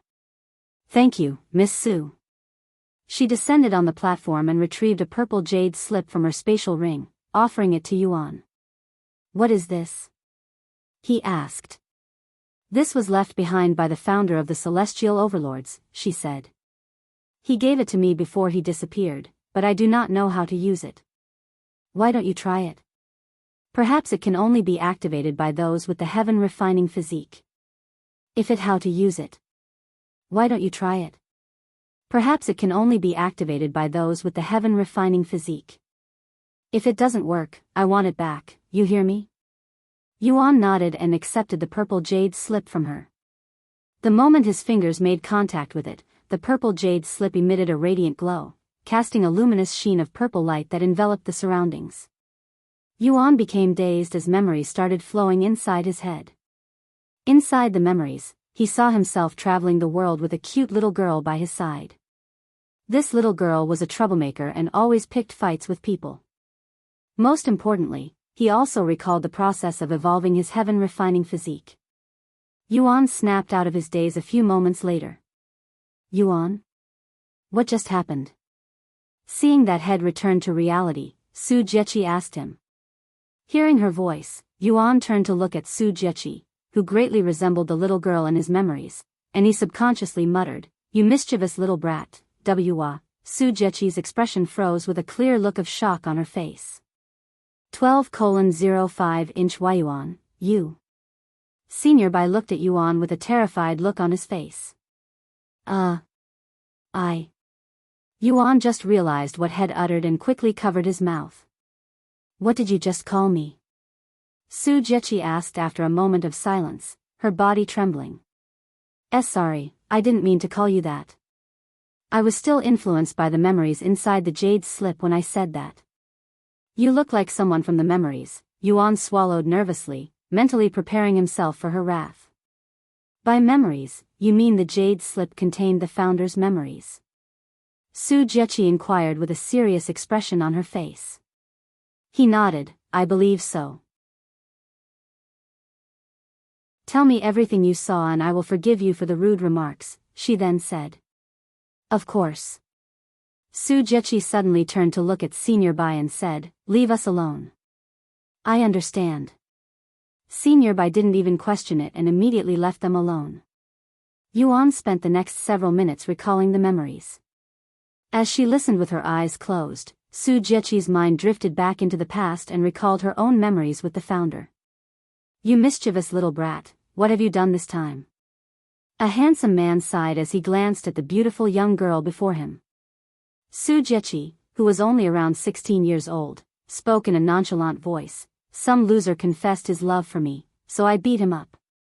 The handsome man rubbed his eyes and said, "How many times do I have to tell you to not beat your fellow disciples over the smallest things? And what's wrong with one expressing their feelings to you?" "It's annoying," she calmly said. "Don't you used to utter the words 'I love you' a dozen times a day?" The handsome man glared at her. Su Jechi's face flushed red as she hastily responded, "That was years ago when I was still an innocent baby." Ouch! Su Jechi suddenly cried out in pain when the handsome man flickered her forehead. "You're still a baby, though." Su Jechi held her forehead while trying to appear angry, but the handsome man only found her even more adorable. "Go apologize to that disciple," he then said. "But, no buts. Or would you rather spend a month in seclusion?" "I hate you, father!" Su Jechi shouted as she stormed outside the room. Sometime later, Yuan said, "That's all." Su Jechi opened her eyes and realized they were unnaturally moist and foggy. She quickly wiped her eyes and said, "There's no mistaking it. The memories within the Jade slip belong to the founder of the Celestial Overlords, my adoptive father. I thought it would help you with your physique, but it turned out to be completely irrelevant." "Sorry." Yuan shook his head and said, "Actually, I did learn something about my physique from these memories, so it was definitely very useful." "Thank you, Miss Su." "Is that so? That's good to hear."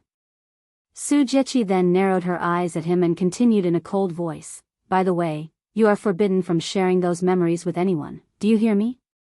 Yuan smiled, "Please don't worry, Miss Su. I will bring these memories with me to my grave. And who would I even share them with? I will trust you. Do you have any questions for me before I take my leave?"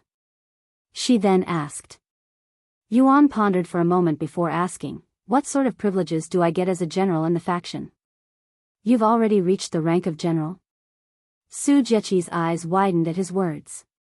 "Yes." He showed the general symbol to her as proof. Su Jechi was left speechless. "Well, as a general, you are entitled to one treasure from our treasury. Would you like to receive your reward now?" she asked. Yuan immediately nodded and said, "I would."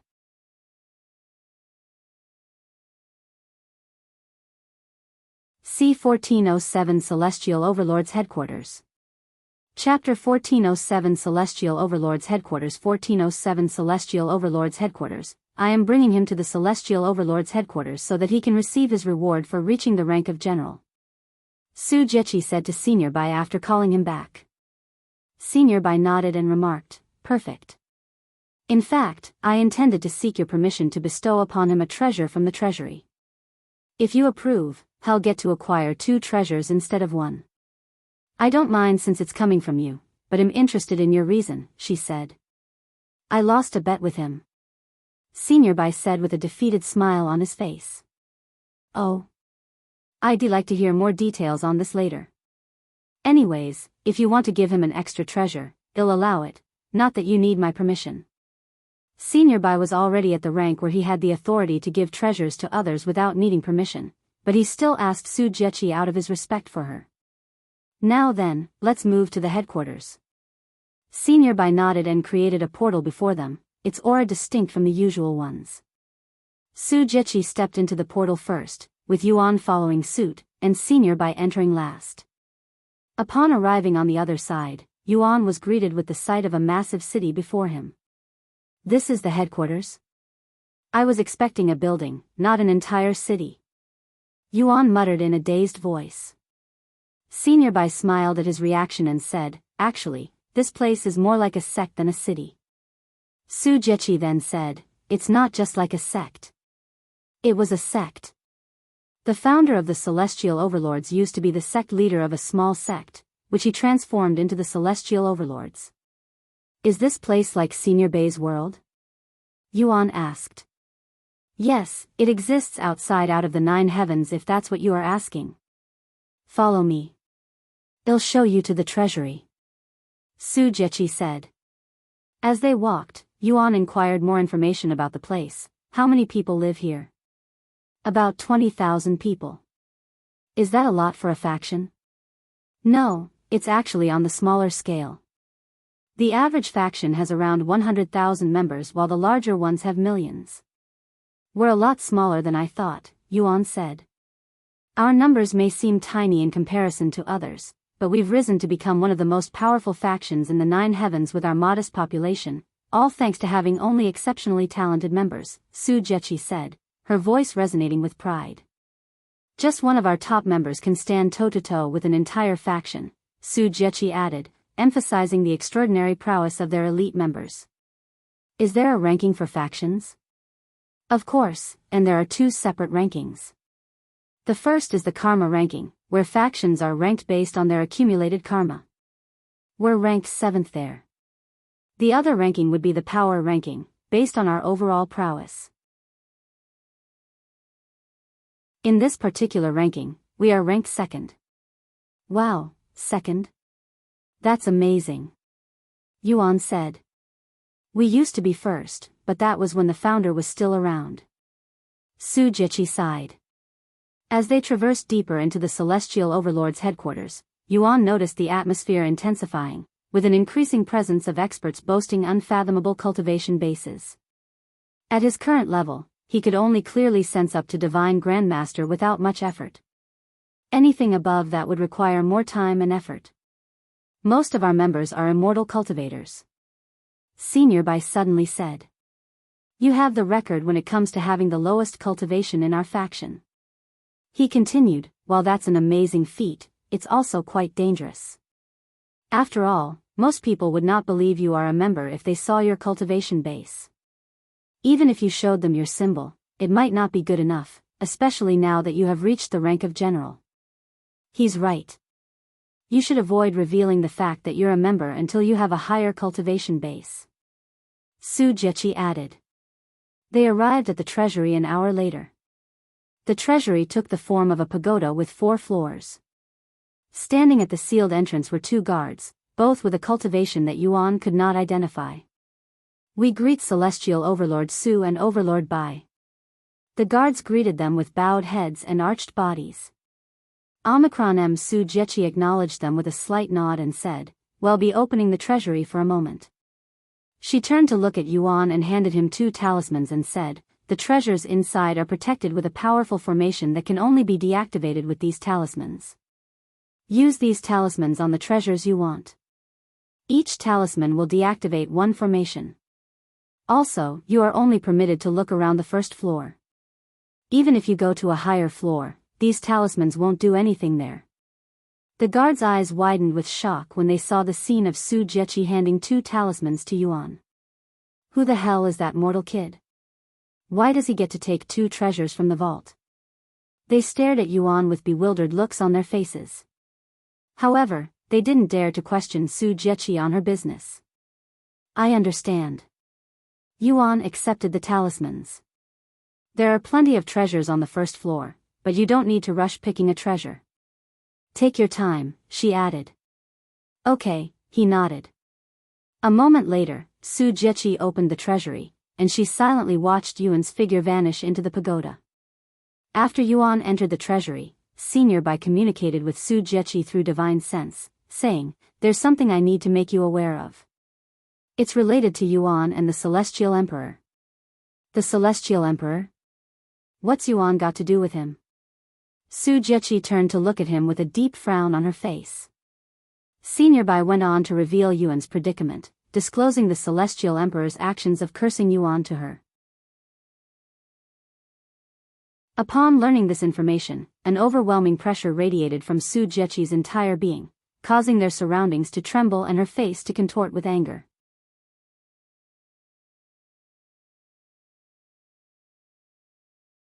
C1408 Abyss Piercer. Chapter 1408 Abyss Piercer. 1408 Abyss Piercer. See Celestial Overlord? What's the matter? Please calm down, Celestial Overlord. The guards were startled and frightened by Su Jechi's abrupt and overwhelming pressure, which sent shockwaves through the entire headquarters, causing it to tremble. Moreover, several individuals in the vicinity showed up within seconds to see what the commotion was about. Lady Su. Senior Bai cleared his throat and called out to her. Su Jieqi withdrew her aura, yet her face retained a manifestation of anger. What happened, Lady Su? Who dares to anger our goddess? Fairy Su, that anger doesn't suit your beautiful face. The newcomers immediately started inquiring about the situation and tried to ease Su Jieqi's anger at the same time. However, Su Jieqi was in no mood to deal with them and shouted, "Leave!" Her cold voice sent chills down their spine, and not wanting to anger her even further with their presence, these experts immediately disappeared into thin air like ghosts. Once they were alone again, ignoring the guards, Su Jieqi muttered, "Even if he's the Celestial Emperor, I will not let him do as he pleases with my people. How dare he target a member of our faction? I will go speak with him after this." The Celestial Emperor? The guards were bewildered after learning of the cause of Su Jieqi's anger. Although this wasn't the first time the Celestial Emperor had upset Su Jieqi, it was never to such a degree. "Please wait a minute, Lady Su. There's more to this," Senior Bai quickly said. He continued, "I already told Yuan that you would do something about his curse, but he refused our help, saying that the curse doesn't affect him at this moment and that he would try to deal with it himself. If he cannot deal with it by the time it really affects him, he will seek our help." Su Jieqi frowned and asked, "Is he worried about getting us involved with the Celestial Emperor?" "What needless worry. The Celestial Emperor may be powerful, but he's not omniscient and untouchable. That's just the kind of person he is." Senior Bai smiled. Su Jieqi suddenly fell silent with a pondering look on her face. After a long moment of silence, she spoke, "Very well, I won't interfere for now. However, we're going to pull the forces we sent to assist the Celestial Emperor back." "Do you mean those who went to hunt down the escaped prisoners from the Nine Heavens Eternal Grotto? If we do that, not just the Celestial Emperor, but the others will also question us." "Let them question us. If the Celestial Emperor wants an answer, he can come find me," Su Jieqi said. It was evident to Senior Bai that Su Jieqi harbored no genuine intention of letting the Celestial Emperor off the hook for meddling with Yuan. Even if she didn't directly confront the Celestial Emperor for answers, she would undoubtedly create complications for him. Perhaps because Yuan was the target, it elicited such a profound reaction from Su Jieqi.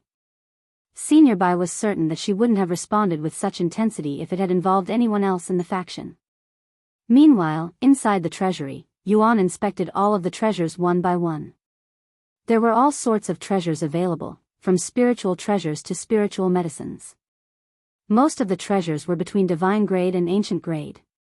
If he had to be honest, the treasures appeared somewhat underwhelming in his eyes, and the majority of the items there either didn't suit him or wouldn't provide enough assistance. "While I can make do without any of the treasures in here, the others could use better equipment even if they cannot wield them now." After spending almost 3 hours inside the treasury, Yuan used the talismans to retrieve the treasures head picked. The talisman emitted a faint glow when it was used, turning into dust after the formation had successfully deactivated. Yuan grabbed the first treasure, a stunning black bow crafted from a crystal-like material, its body translucent and glistening as if stars resided within it. Abyss Piercer, grade, ancient, quality, peak, physical strength required, 5 million, penetration, 690,000, description, pierce through the void with this beautiful yet powerful bow crafted with abyss crystal as its core material. This bow uses arrows made from spiritual energy or aura. This will be great for Meishio, who has been practicing with the bow, Yuan mumbled as he stored the bow in his spatial ring. He proceeded to walk to the next treasure. After removing the formation with his last talisman, he grabbed the silver bracelet and placed it in his spatial ring. Once he was done, he immediately left the treasury, where Su Jieqi and Senior Bai were waiting outside. "What did you get?" Senior Bai asked him out of curiosity. Yuan showed the treasures he acquired to them with a smile on his face. "Huh? A bow and a bracelet? Aren't you a sword master? Why do you need a bow?" Senior Bai looked at him with a puzzled expression. "It's not for me," he calmly said. "You picked a treasure for someone else? You're more generous than I thought," Su Jieqi said. "I doubt it's just for any ordinary friend, your girlfriend, perhaps?" Senior Bai said with a teasing smile on his face. To their surprise, Yuan actually nodded, something like that. Huh? Su Jieqi's eyes widened slightly after hearing that Yuan had a girlfriend, as this was news to her. As for Senior Bai, he was already aware of Yuan's group of ladies, so he wasn't that surprised. What about the other treasure? Are you also giving that away? Senior Bai continued inquiring. Yuan nodded, yes. You're truly something, Yuan. While the treasures on the first floor are only divine grade and ancient grade, they are all top-tier treasures even within their respective grades. Not many people would be willing to give away one, much less two treasures even if it's their loved ones, Senior Bai remarked. It's nothing worth mentioning. After all, it's only natural to look after those you love. And no matter how valuable these treasures may be, they will never be as valuable as those around me, Yuan smiled.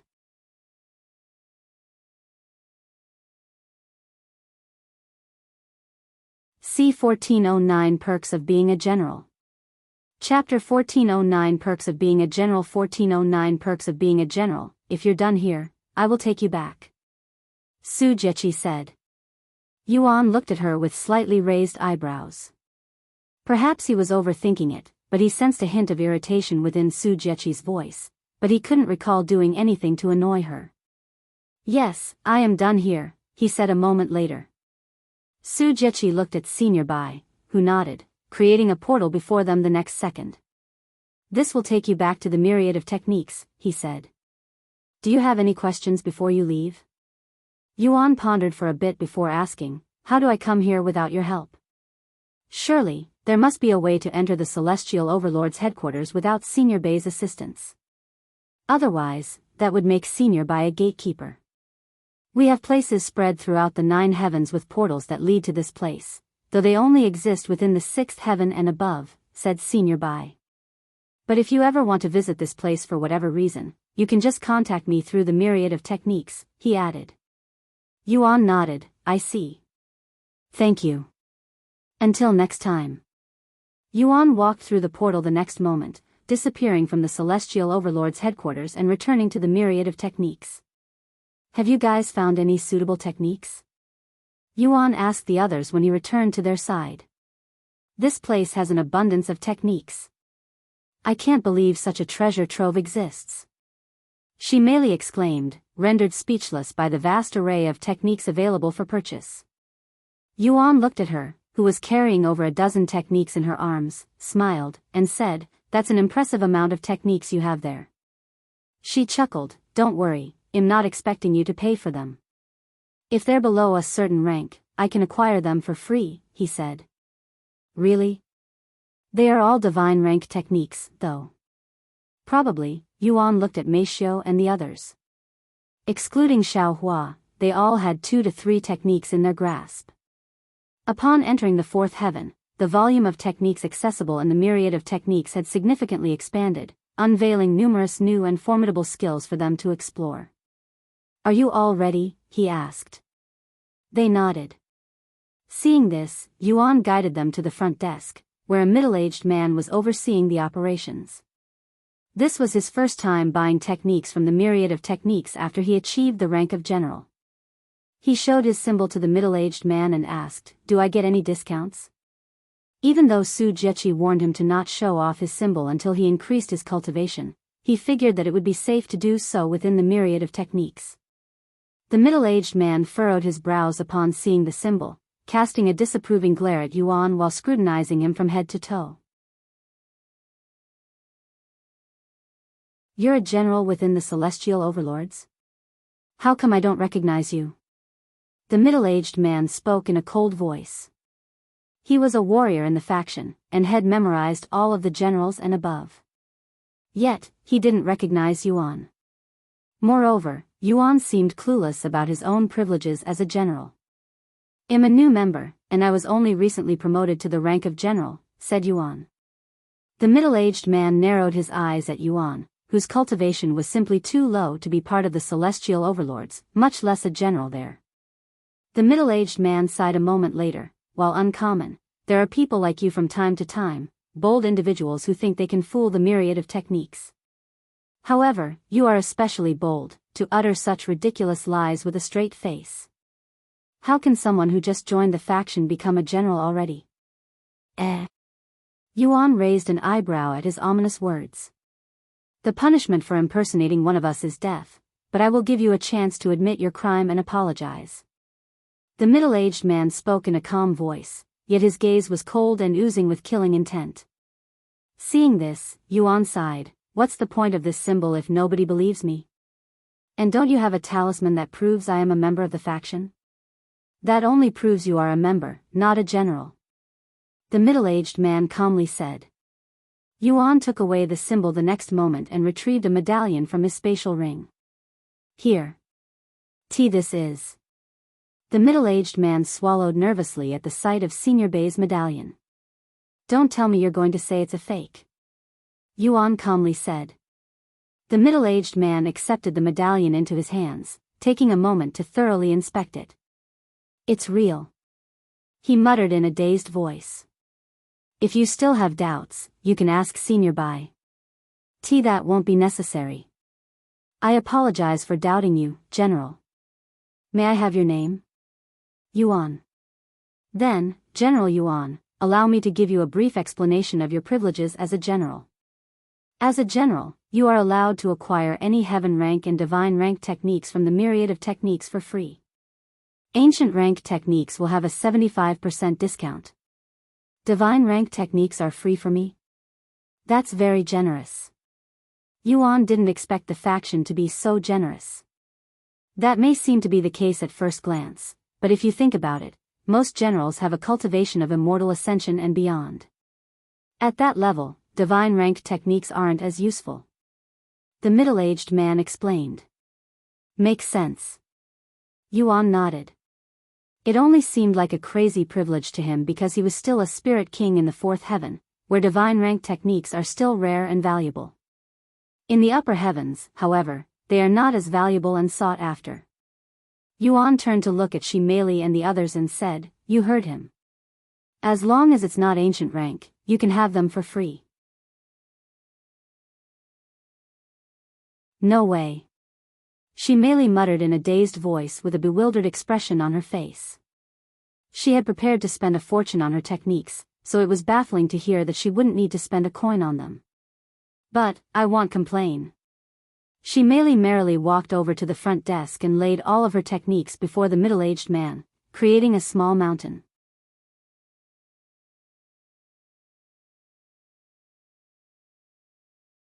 C1410 Sacred Bracelet. Chapter 1410 Sacred Bracelet. 1410 Sacred Bracelet. After Shimeli placed her techniques on the front desk, the others quickly followed. Mei Xiu had 2 techniques, Chu Liuxiang had 3, Li Jinxi had 3, and Lan Yingying had 2. In total, 26 divine rank techniques formed a small mountain in front of the middle-aged man, who wore a weird expression on his face. While it was fully within Yuan's privilege as a general to purchase so many divine rank techniques, it still felt weird to the middle-aged man, especially since he wasn't buying it for himself. Moreover, they were still within the fourth heaven, where divine rank techniques are precious. If Yuan wanted to abuse his privileges by selling these divine rank techniques as though they were candy, he would easily make a fortune. However, it would cause an uproar within the fourth heaven and catastrophic damages to the economy. If that were to happen, the higher-ups would not sit still, as such actions would hurt their faction's reputation and karma. After acquiring the techniques, they left the myriad of techniques and went to the nearest hotel, where they talked about their plans. I will be heading to the Vanishing Valley now. Unfortunately, I cannot bring any of you with me since I cannot guarantee your safety there, except Xiao Hua and Lan Yingying, who can reside safely within my Dantian. Yuan said to them. Normally, I would complain and follow you even if you refuse, but I have a lot of new techniques to learn, so I don't mind staying behind. Shimeli said as she was already holding on to one of these techniques with an eager look on her face. I was already planning on staying behind to cultivate since we're still nowhere near capable enough. Chu Liuxiang said. Me too, Mei Xiu said. Are there any locations where we can train without any concerns about our surroundings? Li Jinxi asked. I'm not sure, but... Yuan lifted his head to look at the ceiling and called out, Dong Yi, are you here? There was no response. I guess it'll take him a little longer to come to the fourth heaven. Unlike Yuan and the others, Dong Yi did not have the luxury of traveling between the 9 heavens using the stairway to heaven because of his identity. I think the Cultivator's Haven may have something like that. Meishiu suddenly said. The usual spot, huh? Let's check it out. Chu Liuxiang nodded. They left the hotel shortly after and made their way to the Cultivator's Haven. Of course, we have training rooms specifically for those who wish to practice their techniques without worry. The receptionist said after being inquired by them. She led them to the basement, where a hallway of rooms was located. These rooms are reinforced with Tier 5 formations that can withstand attacks from even a spirit sovereign without any problems. The receptionist gave them a brief tour of one of these rooms. The interior was quite spacious with about 30 meters in width, 40 meters in length, and about 20 meters in height. There was even a bathroom available. Since he wasn't sure how long it would take him to return, Yuan handed the others enough money to use these rooms for half a year without any breaks. Naturally, he didn't actually think he would need that long. It was more of a precaution.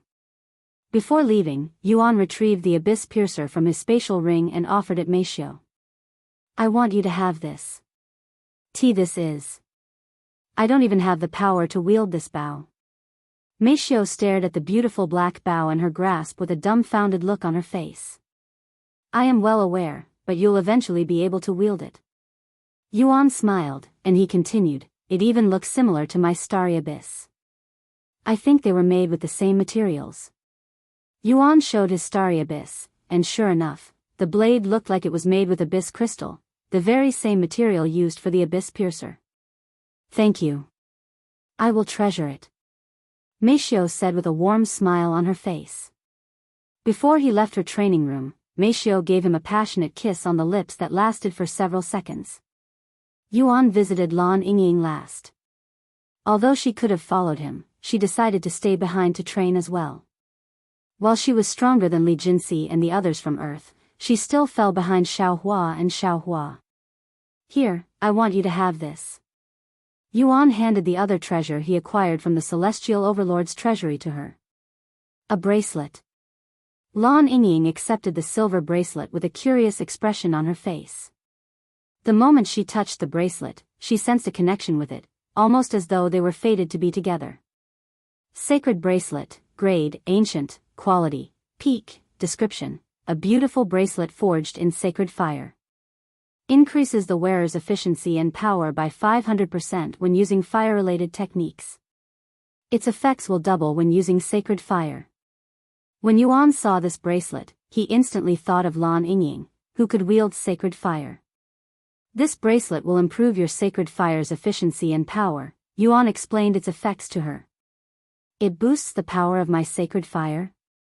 No wonder why the sacred fire in my body acted up with excitement when I touched it. Lan Yingying swallowed nervously as she stared at the glistening silver bracelet in her grasp.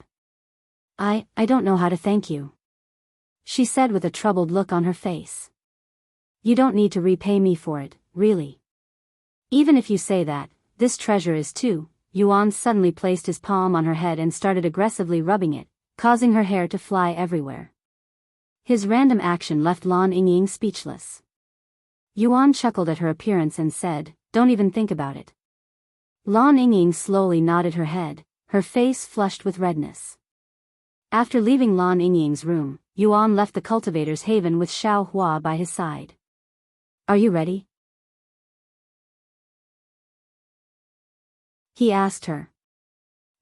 She nodded with a confident look on her face. Then let's head to the Vanishing Valley.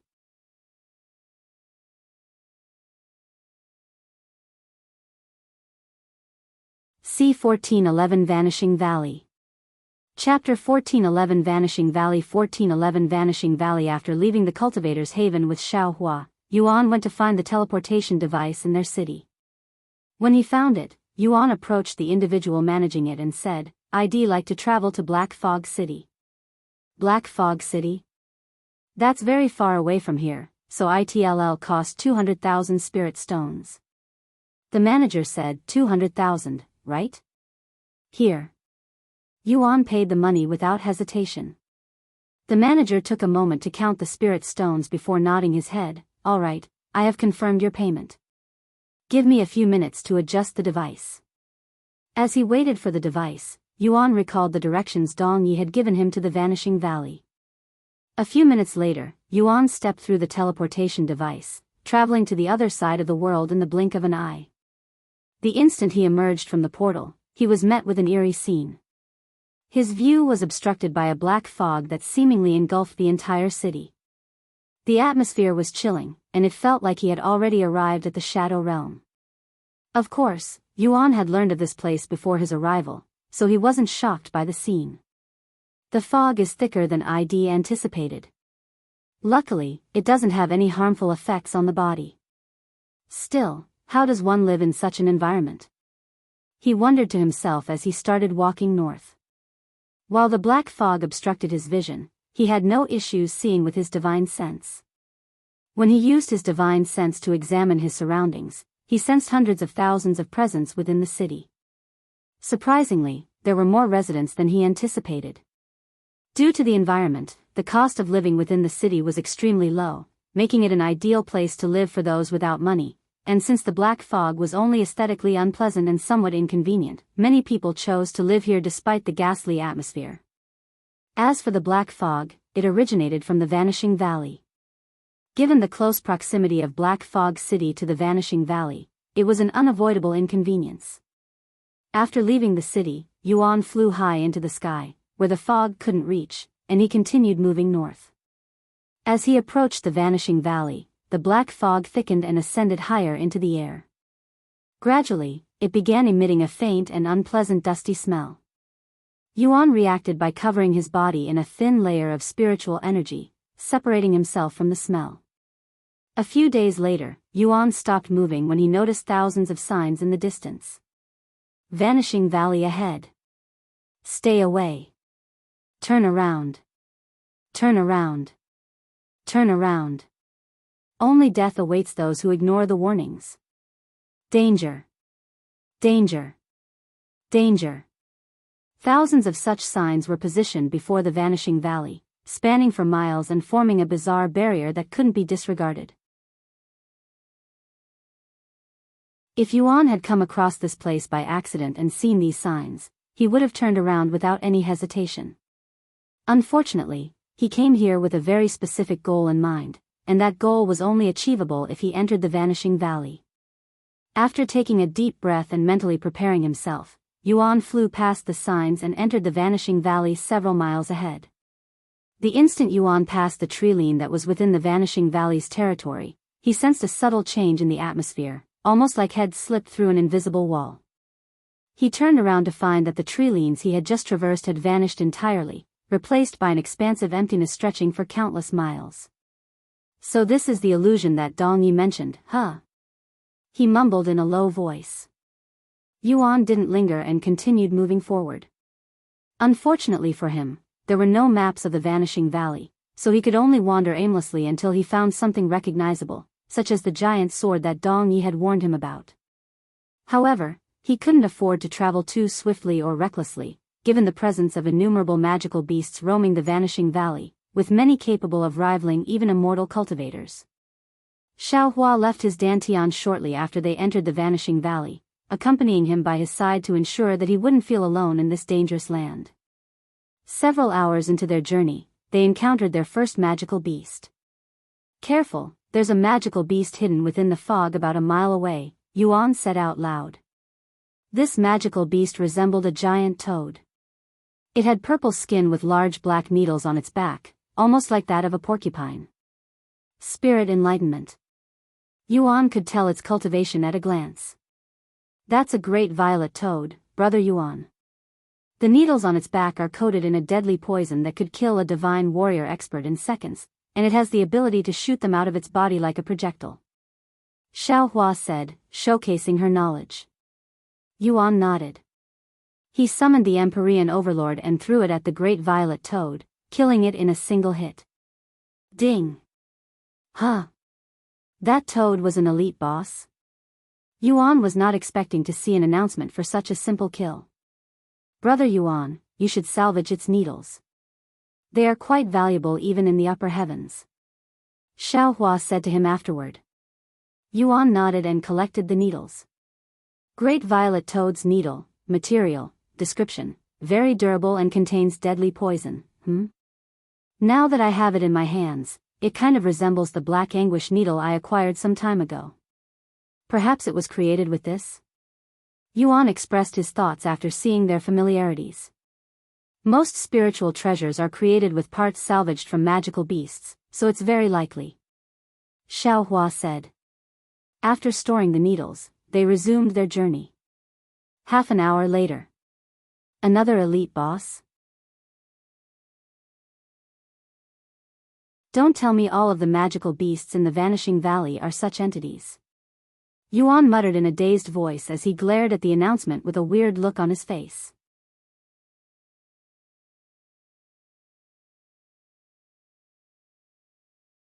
C1412 Elite Bosses. Chapter 1412 Elite Bosses. 1412 Elite Bosses. Not even half a day has passed since Yuan entered the Vanishing Valley. During this short amount of time, had killed 5 unique magical beasts, all of them releasing an announcement shortly after being slain. The players were bewildered by how many announcements were appearing that day, and all of them were related to player Yuan hunting elite bosses. Seeing how many unique elite bosses were being hunted so quickly, they wondered if Yuan had found a hidden dungeon filled with such bosses. However, even if they knew his location and wanted to follow him, none of these players were insane enough to enter the 4th heaven. While several thousand players have entered the 4th heaven, most of these people were scouters hired by others to gather information about the realm. Again? How many more announcements are we going to have to see before it stops? The players were already getting fed up with the spam. Unbeknownst to them, this was just the very beginning. Several more days came and went quickly while Yuan continued to wander the Vanishing Valley with Xiaohua by his side. During this time, he's encountered plenty of magical beasts at the level of Spirit Sovereign to Divine Grandmasters. He slew all of them except one, a red-eyed black lizard that had a cultivation base even he could not fathom. This lizard stood 20 meters tall and was the length of 3 school buses. Xiaohua recognized it as a tyrant lizard king, a very aggressive and vicious magical beast that could spit out bone-melting venom and destroy mountains with the swing of its tail. Yuan thought that he would stop finding so many unique magical beasts by now, but new magical beasts kept on appearing with barely any repeats, almost as though the Vanishing Valley was a zoo of exotic and powerful magical beasts. During these few days, Yuan's name would constantly appear in the sky, sometimes a dozen times in a single day. The players had grown so sick of seeing these announcements that they started outright ignoring them, acting as though they didn't exist. Unfortunately, because of this, some players who weren't Yuan and managed to receive an announcement would be completely ignored by the majority of players. Heavens! It's been 2 weeks now, and he's still finding new elite bosses to kill? Just where is he farming? Wang Xiuying stared at the sky with a slight smile on her face while she practiced her alchemy outdoors. Meanwhile, the internet blew up with speculations about the treasures Yuan had gotten after killing so many elite bosses. He must have a mountain of treasures by now. Fuck. I am so envious. The last time I fought an elite boss was 3 months ago, and I couldn't even defeat it. In the end, I had to run away. Alas, the distance between player Yuan and the rest of us has increased yet again. After wandering the seemingly endless Vanishing Valley for 3 weeks, Yuan finally encountered a landmark that could direct him toward the Shadow Realm. In the distance, a mountain loomed with a distinct shape resembling a head, and there were several of them all lined up to form a mountain range. If one looked closely, one would be able to see a laughing expression on the body of these mountains, looking as though they were mocking the world. The mocking mountain range. If we follow the direction of their faces, we should arrive at our next landmark, the Red Garden of Death. Yuan muttered out loud. He looked at Xiaohua and asked, "Do you need a small break before we continue?" Even though she shook her head, Yuan decided to take a small break at the mocking mountain range. As they approached the mountains, Yuan was struck by sudden chills, almost as though his instincts were warning him. Suddenly, on the other side of the mountain range, a shadowy figure emerged from the ground, quickly rising toward the heavens. "Brother Yuan, we need to leave immediately," Xiaohua suddenly shouted with a rare nervous look on her face. This shadowy figure took on the form of a human, but its entire essence seemed to be composed of the same black fog that enshrouded the entirety of the Vanishing Valley. Upon closer inspection, one could discern black fog oozing from its body. Whatever this entity was, it evidently served as the source of the black fog. "Just what is that thing?" Yuan asked as they turned around and flew away. "I don't know. I have never seen anything like that before, but my instincts were telling me to stay away from it," Xiaohua said, her voice still a little shaky. "It looked like it crawled out of the ground. Let's wait for it to leave before we go back there," Yuan said. Xiaohua nodded. They waited a few days to see if the shadowy entity would leave, but it barely moved from its position. As he stared at the shadowy entity from a safe distance, Yuan got the feeling that he'd seen such an entity before. That's right. The colossal on the desolate continent had a similar appearance. Does that mean this shadowy entity was created by someone with the purpose of guarding something? Yuan wondered to himself. No, there's no way someone could have created this monster. Even if they did, why would they leave it here? Eventually, the shadow entity left the Mocking Mountain range, allowing Yuan and Xiaohua to approach the place once again. Even though they could have left at any time, Yuan wanted to see if the shadowy entity had left anything behind.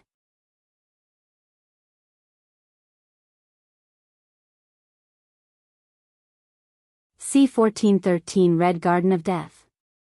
Chapter 1413 Red Garden of Death. 1413 Red Garden of Death. Upon arriving at the Mocking Mountain range, Yuan approached the area the unknown entity roamed to see if it had left any clues about its identity behind.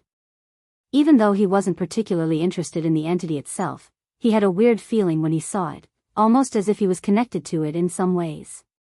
However, he found no clues left behind, not even a footstep, which was weird, considering its large size. Suddenly, a voice resounded inside his head. "My liege, I, your loyal servant, Dong Yi, have arrived at the fourth heaven. Can you hear me from your place?" Yuan spoke out loud. "Yes, I can hear you loud and clear. Do you know my location as well?" "Yes, I can sense your presence within the vanishing journey. However, I am unable to pinpoint your precise location. While I am away, I'd like you to watch over my friends at the Cultivator's Haven." "Naturally. Also, I have a question. There is this large entity within the Vanishing Valley that is covered in black fog, the same black fog that permeates the place. Do you know anything about it?" Yuan asked. "Black fog, do you mean the Black Death? That is the second most dangerous entity within the Vanishing Valley, right behind the spirit. Although it doesn't appear to be aggressive, it wanders around the Vanishing Valley, killing everything it touches. Rumors say the Black Death is currently searching for something. Do you know what this something is?" Those who have encountered the Black Death have said to heard its voice, and it would always utter the same words, being Fragment and Outer God. Fragment? Outer God? Yuan repeated these twos in a low voice to see if it would trigger any memories, but alas, nothing came up. "Why do you ask, my liege? Do you recognize the Black Death?" Dong Yi suddenly asked. "No, but I sensed a subtle connection with it," he admitted. "A connection, huh? Even if it's vague, you shouldn't ignore it, my liege, as it could have something to do with your previous incarnations." Yuan nodded. "I am aware, but there are no clues, and I do not want to risk my life finding out. I'll see what happens after I visit the Shadow Realm." Their conversation ended there and Yuan continued his journey within the Vanishing Valley. "Xiaohua, do the words Fragment and Outer God mean anything to you?" Yuan asked her as they made their way to the Red Garden of Death. Xiaohua closed her eyes to ponder seriously. "Outer God. I think I have heard my father uttering such words before, but these memories are vague." Xiaohua said a moment later. "I see. I guess we have another reason to visit the primordial realm now, Yuan smiled. Several days later, they arrived at the Red Garden of Death, and as its name suggests, it was a field of red flowers, more specifically, spider lilies. Additionally, there were countless skeletons scattered around and within the field, giving it a chilling atmosphere. Red Garden of Death. It is said that magical beasts dwelling within the Vanishing Valley, sensing the approach of their demise, are drawn instinctively to this place to breathe their final breath. Nobody knows the reason for this phenomenon either. Upon closer examination, one would discern human skeletons interspersed amidst the sea of bones within the garden. Yuan and Xiaohua lingered for a few minutes to admire the beautiful yet eerie scenery. Just as they prepared to leave, they noticed a presence slowly approaching them from a distance. Yuan immediately retrieved his weapon to confront the incoming presence. However, he lowered his weapon when he saw the entity. It was a magical beast, its form marred by grievous wounds, its internal organs exposed, hanging from its body amidst the numerous injuries it endured.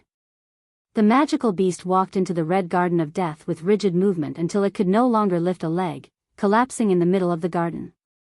Once it took its last breath, the magical beast closed its eyes.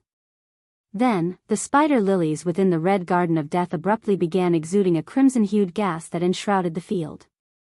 Seeing this, Yuan and Xiaohua quickly ascended higher into the air, not daring to touch this unknown gas. Their actions were promptly validated as the corpse of the magical beast began to dissolve, gradually diminishing until only its bones remained. After the Red Garden of Death absorbed the magical beast's corpse, a single spider lily sprouted at the edge of the field. There were tens of millions of spider lilies in the Red Garden of Death. If each of them represented a corpse the garden absorbed, that meant tens of millions of entities took their last breath in this place.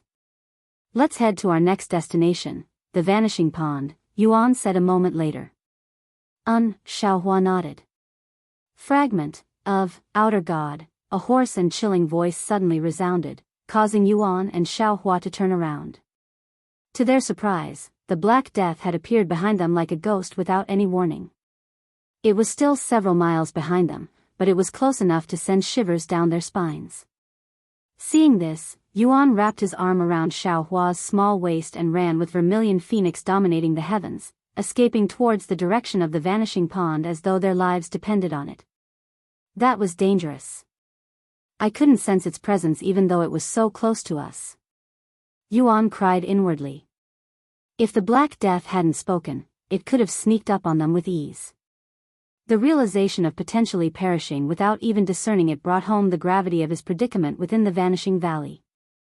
He had underestimated the dangers of this place due to the relatively smooth progress thus far. However, his close encounter with the Black Death had opened his eyes to the true perils lurking within. In the blink of an eye, Yuan traveled hundreds of miles, not daring to stop until they were tens of thousands of miles away from the Red Garden of Death.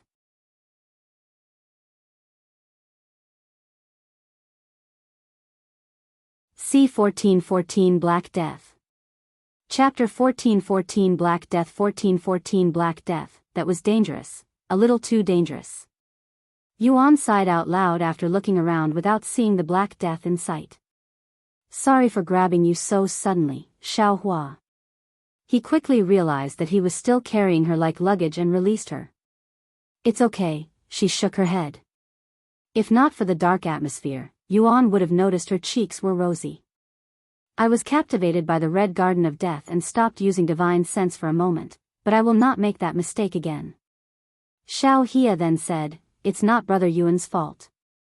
I also failed to notice it until it was almost too late. He nodded. Now then. I made sure to escape toward the direction of the Vanishing Pond, but I don't know if I went past it.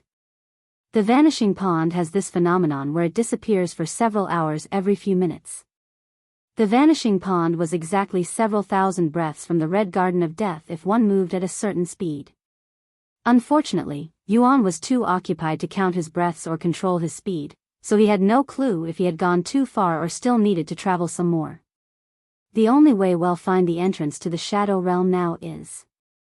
Yuan shifted his gaze from Xiaohua to the small silhouette of a sword in the far distance. That must be the giant's sword. Yuan muttered in a low voice. Xiaohua, things will get even more dangerous as we get closer to the giant's sword, not to mention the spirit. Stay in my dantian for the time being. He knew Xiaohua was capable, but he didn't want to risk anything. Xiaohua nodded. I will watch Brother Yuan's back so you don't have to worry about that thing sneaking up on us again. After saying that, she entered his dantian. Yuan started moving toward the giant's sword shortly after, but he didn't dare to travel too fast. A few minutes later, he sensed not just one but several fathomless presence appear around him. I am surrounded. Yuan immediately concealed all of his presence and entered the black fog near the ground, further erasing his existence. A few moments later, several magical beasts appeared and, without hesitation, immediately started attacking one another. Yuan slowly distanced himself as he watched with amazement. Why are they fighting each other? He wondered. Magical beasts typically avoid each other, but in the Vanishing Valley, where food and water are scarce resources, they could only feast upon other magical beasts' flesh and blood, especially since they were all of different bloodlines. Moreover, consuming other magical beasts would further boost their own strength. In the blink of an eye, 2 of the 4 magical beasts that appeared were slain, their corpses disappearing into the black fog. Even if he wanted to loot the corpses, Yuan could barely endure the powerful ripples created by the magical beasts' clashes, as it contained something he experienced recently, Immortal Qi. Fortunately, the Immortal Qi emitted by these magical beasts was nowhere near as strong as Senior Bei's Immortal Qi. Suddenly, amid his escape, one of the attacks from the magical beasts coincidentally flew his way. Shit! What kind of luck is this? Yuan suddenly recalled the major misfortune curse that came alongside the Celestial Emperor's curse that greatly reduced his luck. It was not an attack that Yuan could avoid, so he could only block it even if it would reveal his presence.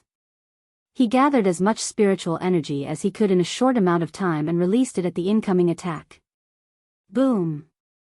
The clash created a powerful ripple that swept the black fog around them, revealing Yuan's figure to the magical beasts, who stopped fighting to look at the newcomer. In the eyes of a magical beast, the taste of a human's flesh and blood was far superior to that of a beast, so they would always prioritize hunting humans first. Once Yuan's presence was exposed, the 2 immortal magical beasts ignored each other and charged at Yuan with an unfathomable sense of yearning. Seeing this, Yuan turned tail and used Vermilion Phoenix dominating the heavens to soar towards the giant's sword in the distance. Omicron M, however, unlike the Black Death, these magical beasts were able to chase after him, even slowly inching toward him. While they played cat and mouse, the magical beasts would constantly bombard Yuan with attacks from behind, closing their distance with every attack. If Yuan hadn't gained some distance from the magical beasts in the beginning, he would have already been caught by them. Realizing that he wouldn't be able to escape from these magical beasts for much longer, Yuan started attacking them as he flew. Limitless Sword, First Domain, Endless Sword Stream, 5,000 swords appeared in the sky and started raining down on the magical beasts. Each of these swords was imbued with enhanced sword chi, but they were ineffective against these magical beasts, bouncing off their body like throwing rocks at a mountain. My enhanced sword aura is unable to pierce their immortal chi. Yuan swallowed nervously after realizing this. If physical attacks were ineffective, he could only try spiritual attacks. After taking a moment to prepare, Yuan suddenly stopped moving, turned around, and activated Immortal Monarch's dominion on the magical beasts. Halt! He roared at them. Sure enough, the magical beasts immediately stopped moving and stared at him in a dazed manner. Kill each other, he commanded. As though they were bewitched by a power beyond their understanding, the magical beasts shifted their gaze from Yuan to each other and, before long, resumed their fight. It really worked. Yuan swallowed nervously. Brother Yuan. That thing is back. Xiaohua suddenly alerted him. Fragment of Outer God, the Black Death had appeared like a ghost in front of the magical beasts, yet the beasts were unaware and continued fighting each other. When the Black Death took a step toward Yuan, its body passed through the magical beasts, causing them to collapse instantly, as if they had fallen asleep. However, their eyes were wide open and without any signs of life. Seeing this, Yuan immediately started running toward the giant sword again.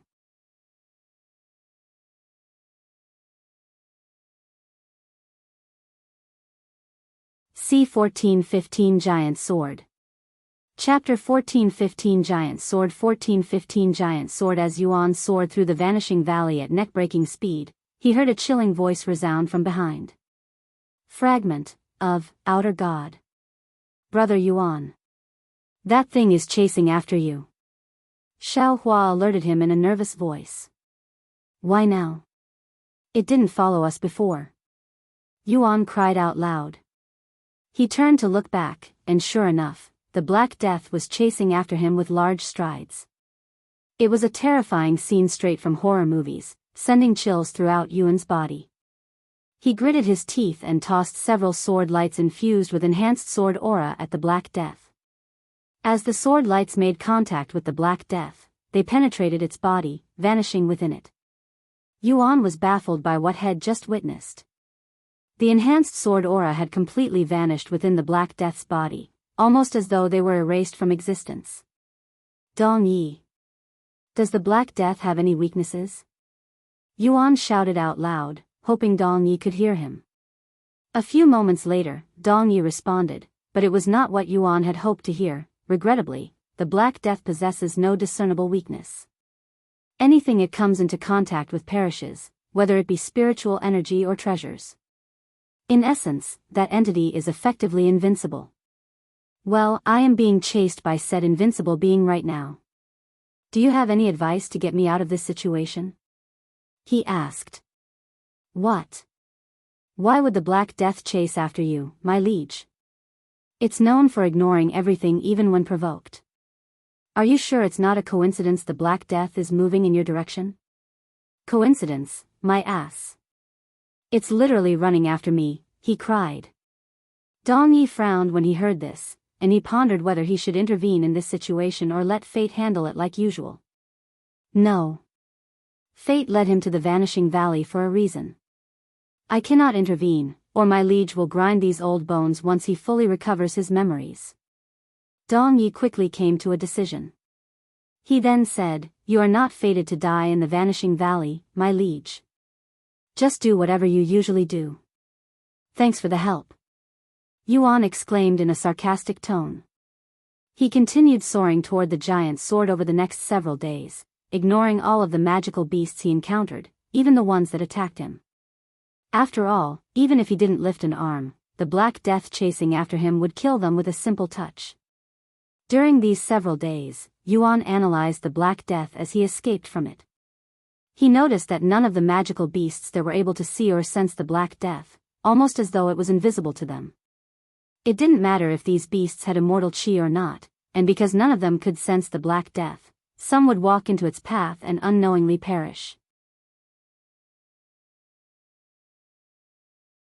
One could consider the Black Death as a type of fate for magical beasts, as it could not be seen or anticipated by them until it was already too late. Moreover, this kind of fate only leads the beasts to their death. The best that the magical beasts within the Vanishing Valley could do was to pray that they weren't destined to cross paths with the Black Death, much like how humans could only hope they weren't fated to perish at any given moment. As Yuan came to this realization, he sensed something change within him, almost as if something had awakened. However, he was too busy running away from the Black Death to think about it. Suddenly, Yuan noticed the Black Death slowing down. Huh? Why is it stopping?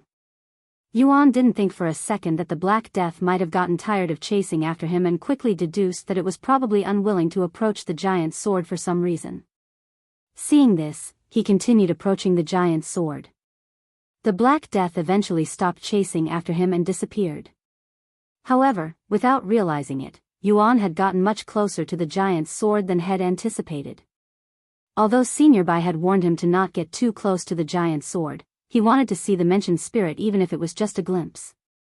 Yuan stopped his movements to stare at the majestic sword in the distance, his gaze filled with awe. The giant sword was unlike anything Yuan had encountered before. Its blade boasted intricate engravings, adding to its allure. Yet, what captivated Yuan's attention the most was undeniably the enigmatic aura emanating from the sword. The aura bore a resemblance to both sword aura and enhanced sword aura, yet it possessed an entirely distinct quality that was unfathomably stronger and sharper. As though he was mesmerized by it, Yuan stared at the sword with a dazed look on his face. Ding!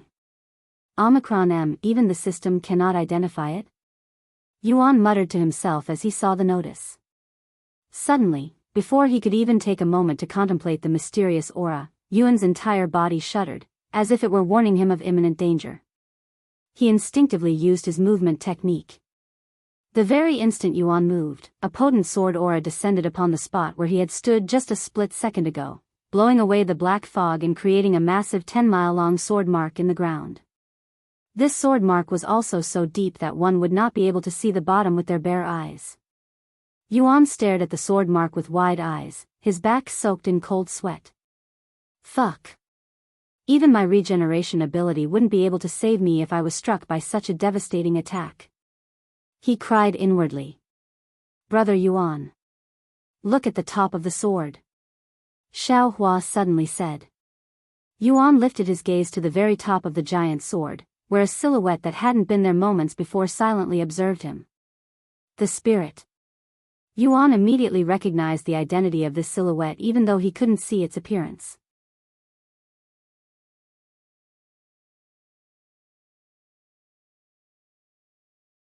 C1416 Fearsome Existence. Chapter 1416 Fearsome Existence. 1416 Fearsome Existence. Just as Senior Bai had mentioned, the spirit assumed the form of a human. Despite the distance between them, Yuan could discern that it bore the likeness of a slender female figure, its long hair being caressed by the gentle and ominous wind.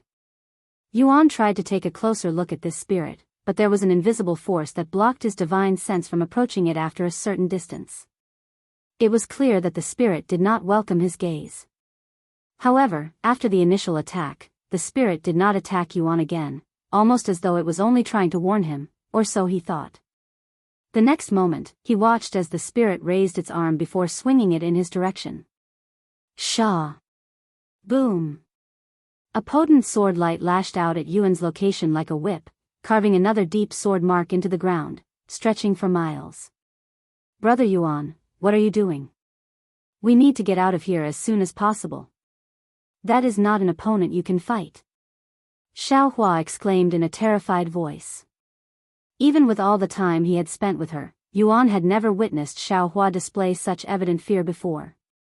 This underscored the incomprehensible power and sheer terror that the spirit of the giant sword wielded. After confirming its fearsome existence, Yuan, not wanting to aggravate the spirit anymore, turned around and started running toward the Shadow Realm's entrance. Judging by the giant sword view from my position, should be very close to it. Yuan thought to himself as he activated Vermilion Phoenix dominating the heavens. Normally, he would test the water by throwing a few attacks at his aggressors, just like he did with the Black Death, but he truly did not want to find out what would happen if he were to attack this incomprehensible spirit. Although I couldn't sense it at first, its attacks are imbued with enhanced sword aura, and they are even many times more powerful than mine. Yuan glanced at the second sword mark that still lingered with the spirit's enhanced sword aura. If his enhanced sword aura were to clash with the spirit's enhanced sword aura, he would undoubtedly lose. Miserably, at that. Yuan could sense the spirit's sharp gaze following him even without looking at it. He was moving at an extreme speed that would bewilder even Divine Realm experts, yet the spirit could easily follow his movements. A few seconds later, Yuan was hit by another chilling sensation that sent shivers throughout his entire body. He immediately halted his movements, not daring to move an inch. Bang! For sword marks appeared around him the very next second. If he had continued moving, even changing directions, he would have perished to the spirit's attack, which anticipated even his escape routes. The only thing the spirit hadn't anticipated was his sudden halt, which saved his life. This is fucking crazy. Yuan cried inwardly as he started soaring toward the Shadow Realm's entrance once again. The spirit, as though it was impressed by Yuan's performance, stopped attacking him for the time being, but its gaze remained fixated on him, watching his every movement. A few minutes later, Yuan barely noticed a black portal in the distance. That must be the entrance to the Shadow Realm. Even though he was relieved to finally see the entrance, he still had to worry about getting there safely, as he hadn't forgotten about the spirit that was still watching him. Sure enough, just as he was mere moments away from reaching the portal, he sensed the spirit's aura abruptly erupt, reaching the heavens. Yuan's entire body trembled violently, as though it was warning him of his immediate demise. With a strong sense of foreboding that he would not survive the incoming attack, Yuan didn't hesitate to unleash all of his hidden strength. Heaven's supremacy. A majestic golden aura enveloped Yuan as an unfathomable power surged forth from the depths of his body. When the golden immortal physique detected the power of heaven's supremacy, it responded by manifesting a semi-transparent armor that enveloped his entire body. Progress, 10%. This golden armor did not obstruct Yuan's movements, nor did it have any weight to it. However, it further boosted Yuan's prowess to even greater heights, rivaling that of the spirit. Omicron M. Come. Empyrean Overlord.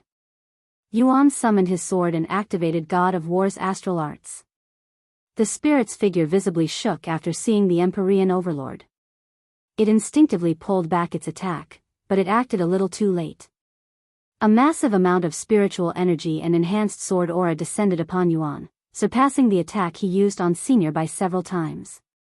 9 Supreme Swords. Yuan used the 9 Supreme Swords, executing a series of rapid sword strikes in quick succession, each several magnitudes stronger than the last. When Yuan's all-out assault collided with the spirit's attack, it generated a colossal ripple that rent space asunder and instilled fear in every existence within the Vanishing Valley that sensed it, regardless of their cultivation level. It took 6 out of 9 of the 9 Supreme Sword strikes to obliterate the spirit's attack, leaving the remaining 3 to hurtle toward the spirit itself. However, Yuan was not willing to wait for the results and immediately charged into the entrance to the Shadow Realm. Why? The spirit raised a hand and extended it in Yuan's direction, but he had already disappeared into the Shadow Realm by that point. The spirit remained in that position like a stone statue. Just as the final 3 sword strikes from Yuan's 9 Supreme Swords closed in on the spirit, it nonchalantly swung its arm, effortlessly dismantling the most formidable attack Yuan could muster at that moment, treating it with nonchalance. That sword just now, it can't be. The spirit muttered in a dazed voice as it recalled the image of Yuan's Empyrean Overlord inside its head. It desired to pursue Yuan to confirm its suspicions, but its movements were constrained, unable to stray too far from the giant's sword. Furthermore, the entrance to the Shadow Realm lay beyond its travel range, rendering any efforts futile.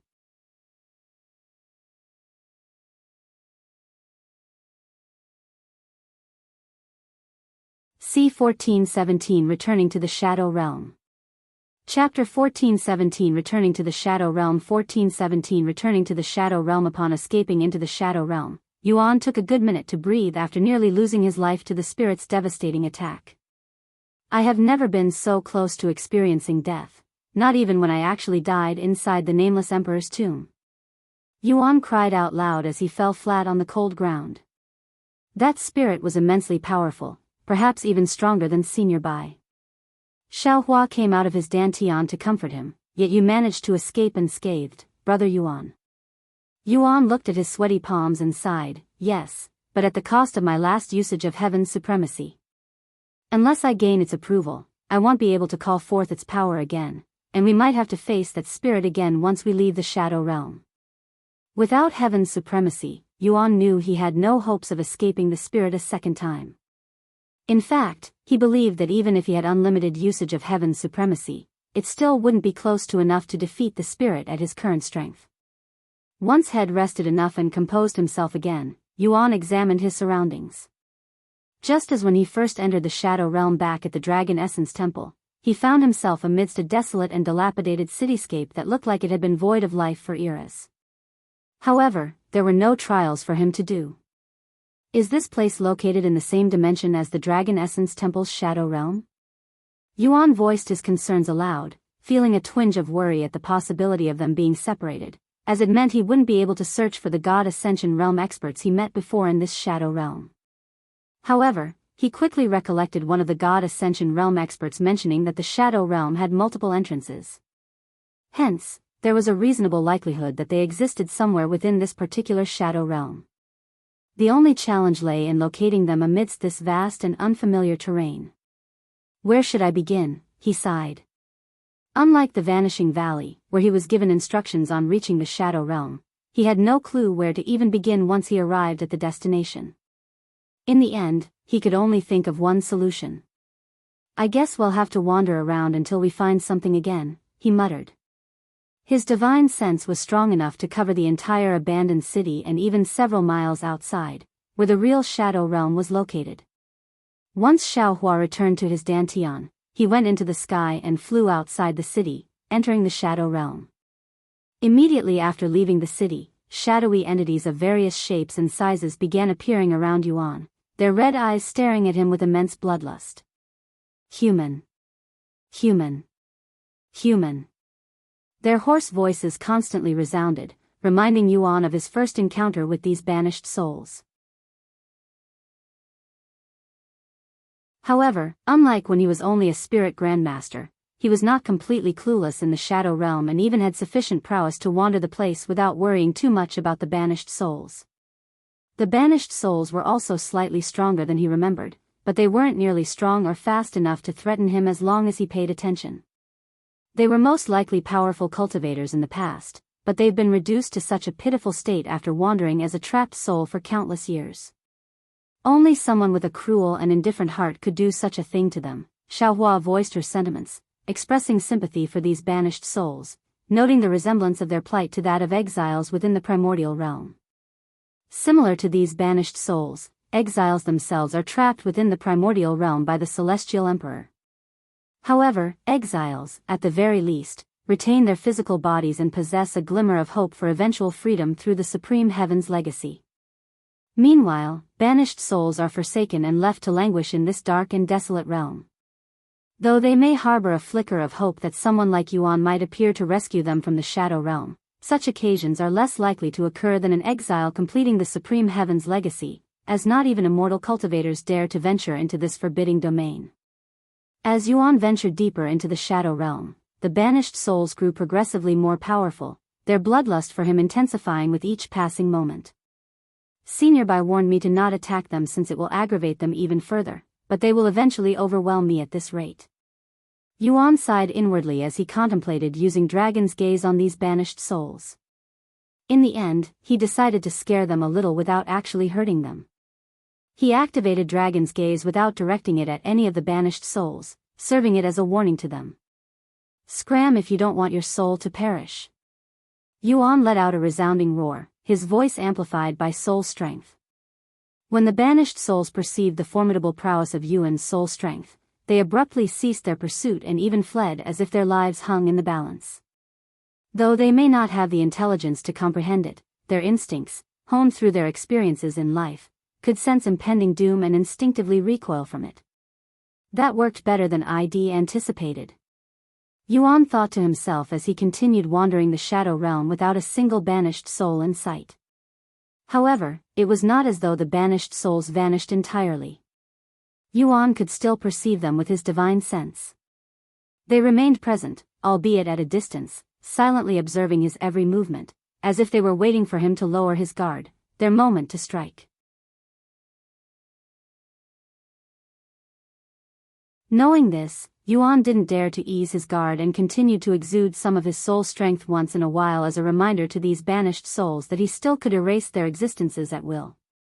Moreover, Yuan's act of releasing his soul strength was not within the purview of just anyone. It was achievable only due to his ample soul strength and the accumulated knowledge from his past lives.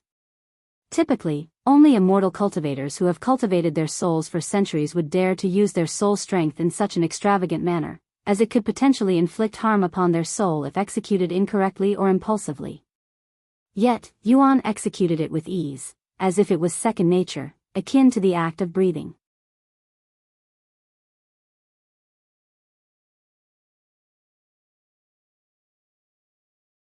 C1418 A familiar place.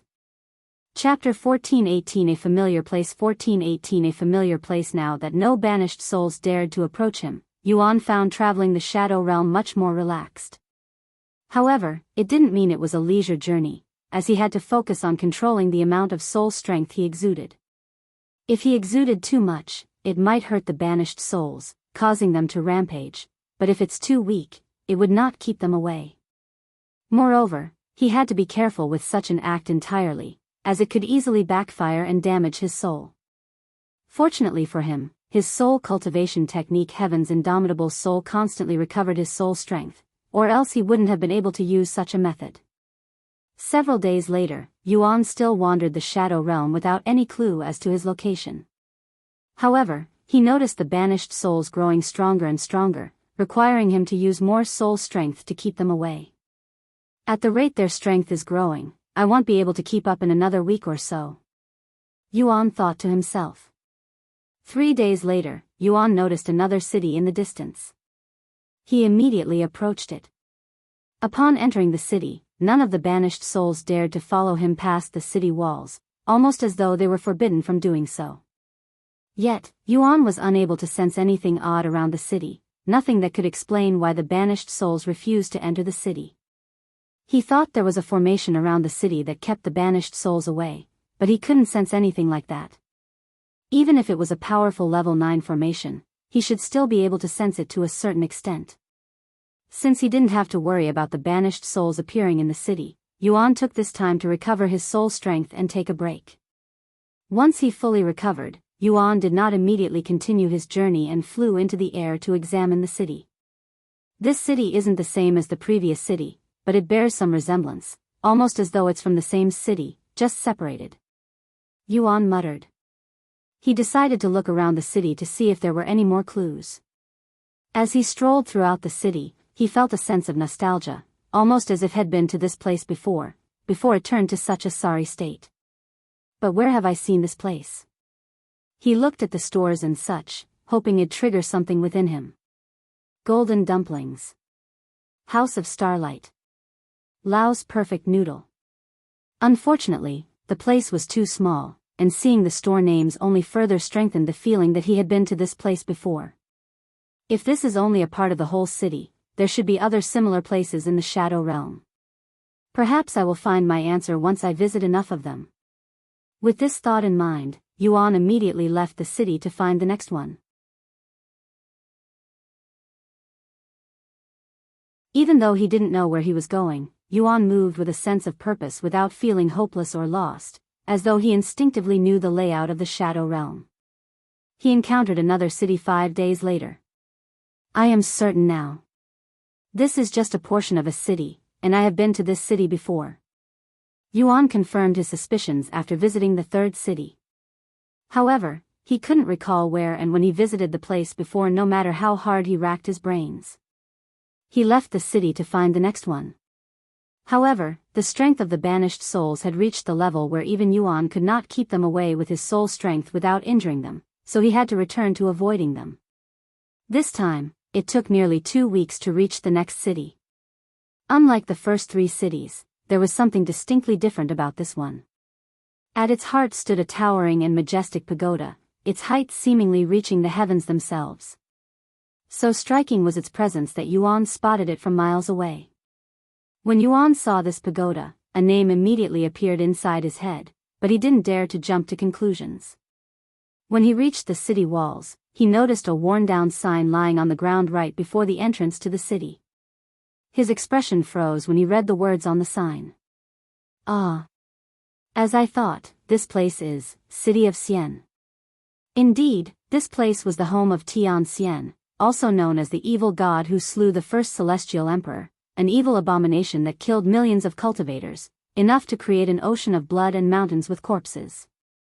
Yuan descended beside the sign and stared at it with a profound expression on his face. Sometime later, he lifted it with spiritual energy and placed it above the city entrance, where it once sat with dignity. Afterward, he directed his gaze towards the pagoda at the heart of the city. Despite countless years of abandonment, it remained tall and majestic, seemingly untouched by the passage of time. He approached it with a heavy heart, feeling incredibly sorrowful for some reason. Even if he didn't have all of Tian Xian's memories, it was a feeling he received from his soul. As Yuan approached the pagoda and stood at its entrance, he stared at the grand sign that hung above the doors. Invincible Heaven. As Yuan stood before the Invincible Heaven, memories that had been blocked started flowing into his mind once again. City Lord, what do you think of the name Invincible Heaven? I think it's quite the suitable name for someone like you, someone who has yet to experience defeat, a young man asked him. Why are you asking me that when you've already made a sign and hung it up at the entrance? Tian Xian shook his head with a gentle smile. The young man rubbed his nose in a bashful manner and said, we couldn't think of anything more fitting, so we went ahead of ourselves a little. He quickly continued, but we can tear it down and make another one if you really don't like it. No, this is fine. Good job. Thank you, City Lord. The young man bowed, showing a relieved expression on his face.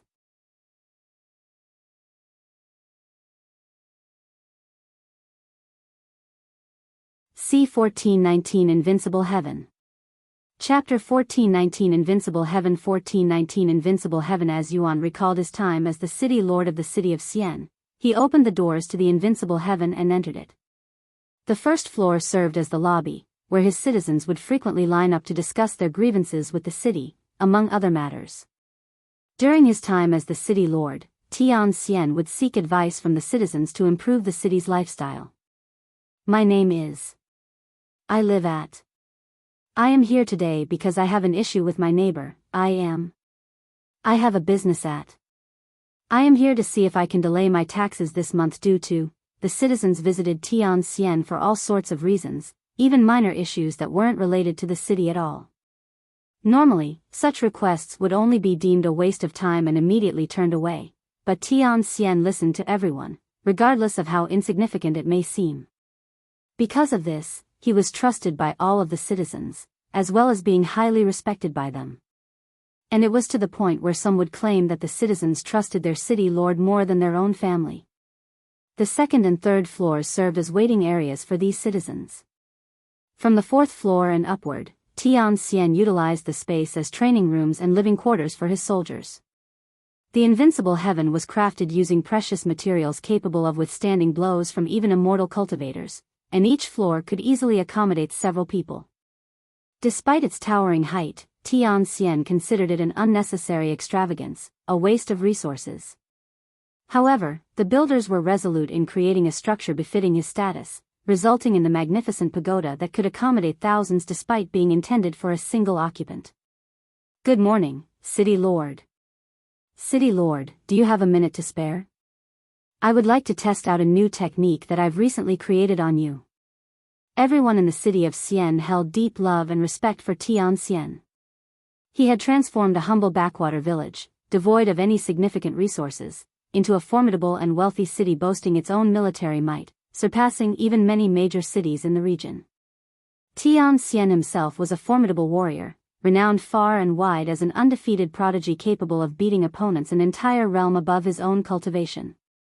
Also known as the God of War, his mere presence instilled a sense of security among the citizens, granting them peaceful slumber devoid of worry, akin to that of newborn infants. At the pinnacle of the Invincible Heaven rested Tian Xian's work chamber, affording him a vantage point from which he could survey the entirety of the city below while seated on this majestic seat, his presence resembling that of a god.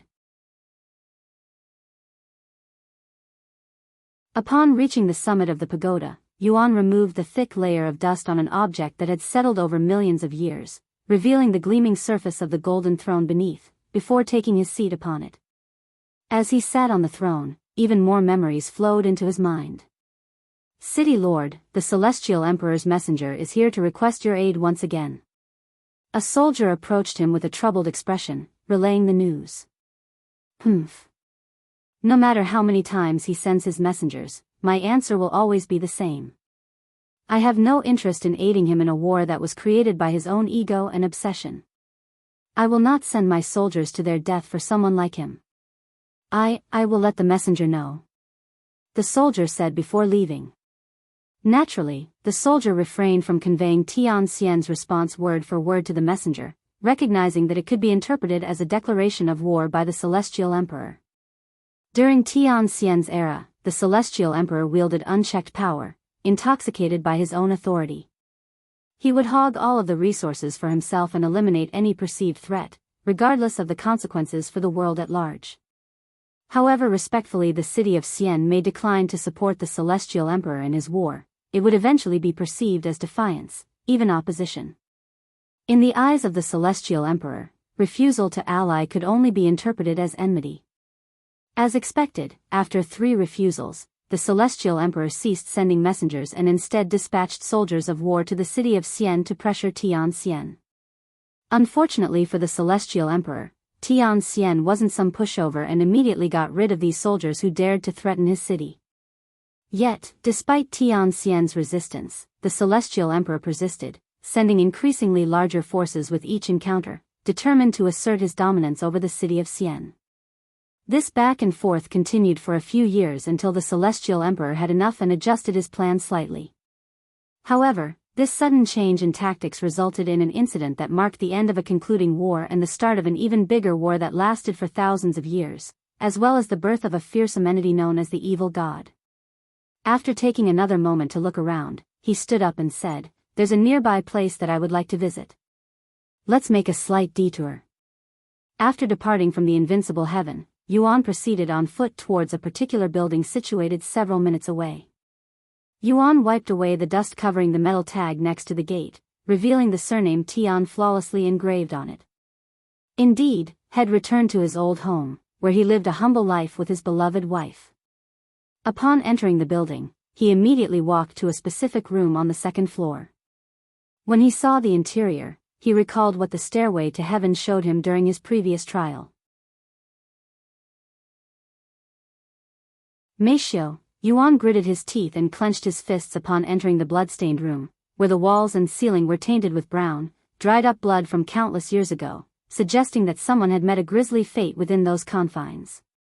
Sensing a significant surge of bloodlust from him, Xiaohua nervously inquired, "Are you all right, brother Yuan?" Hearing her voice, Yuan took a deep breath and nodded weakly, "Yes."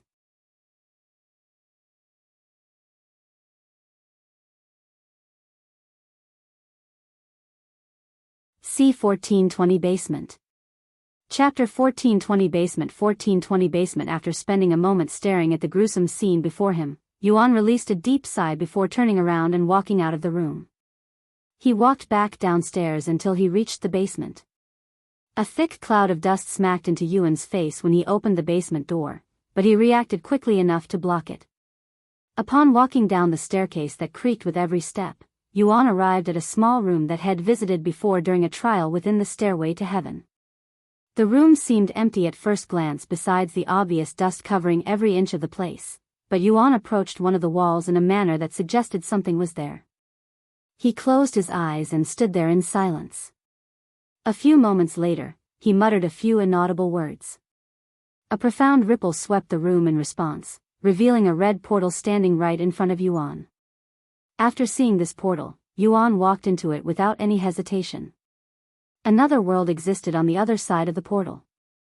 It was a pitch-black world without any light, so dark that Yuan wouldn't be able to see his own hand even if he waved it in his face. Divine sense was also useless in this abyss, or rather, unavailable, as Yuan's cultivation base was sealed the moment he entered, almost as though the darkness had consumed it all. He didn't even bother trying to summon his alchemy flames to light up the place because he knew that it would be a futile effort. Despite having zero visibility and his cultivation base sealed, Yuan calmly walked forward with precise and calm strides, occasionally turning at a specific angle. Xiaohua was quite curious about their location, but she didn't want to disturb Yuan, who was immersed in his memories, following a path that led him to his destination. After 15 minutes of constant movement, Yuan's view turned from absolute darkness to a fully lit room that was the exact size as his basement room. However, the room was immaculate and without a speck of dust. Moreover, there were 3 items displayed at the end of the room. Yuan approached the 3 items with a sense of nostalgia washing over him. There was an old silver spear, a damaged black chest armor, and a pair of worn-out black boots. These 3 items were worn by Xian back when he was still known as the God of War, experiencing more battles than even the most veteran soldiers nowadays. Despite their worn-out appearances, they still exuded a profound aura that surpasses even divine-grade treasures. Silver Victory, Grade, Mythic, Quality, Peak, Physical Strength Requirement, 27 million, Description, an ancient relic once wielded by the god of war, who fought and won over 1 million battles. Despite its tattered appearance, it remains in great condition. Increases damage by 10,000%. Increases weapon penetration by 20,000%. Increases damage by an additional 10,000% when fighting another soldier.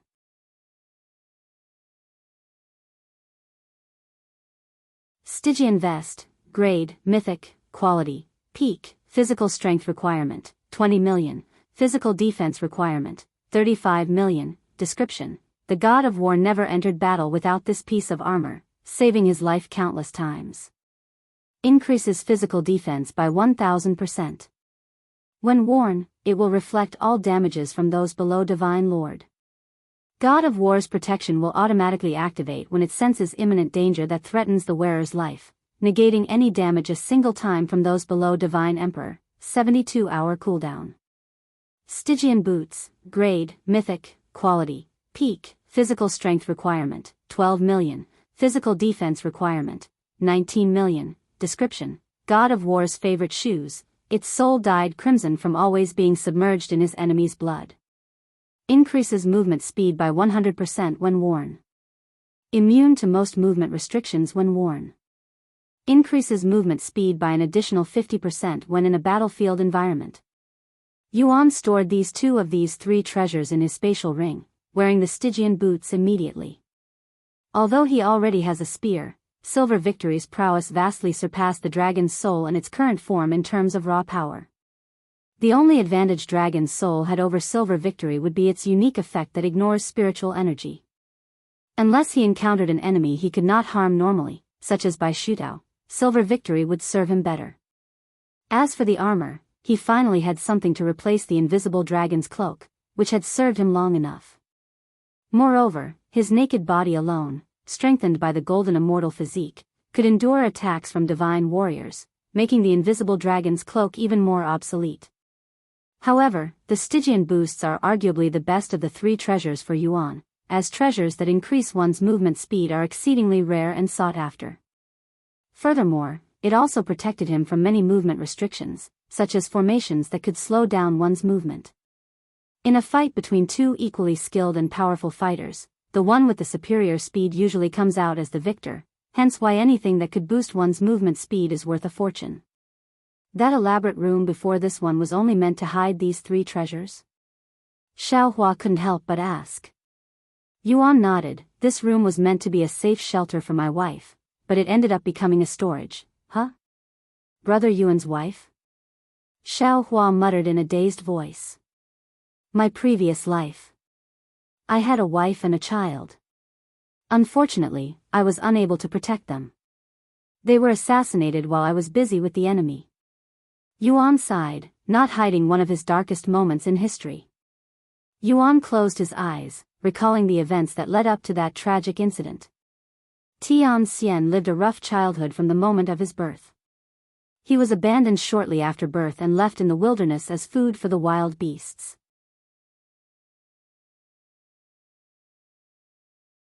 If a passing mountain bandit hadn't found him and decided to raise him, that would have been the end of everything. Yet, against all odds, Tian Xian managed to survive.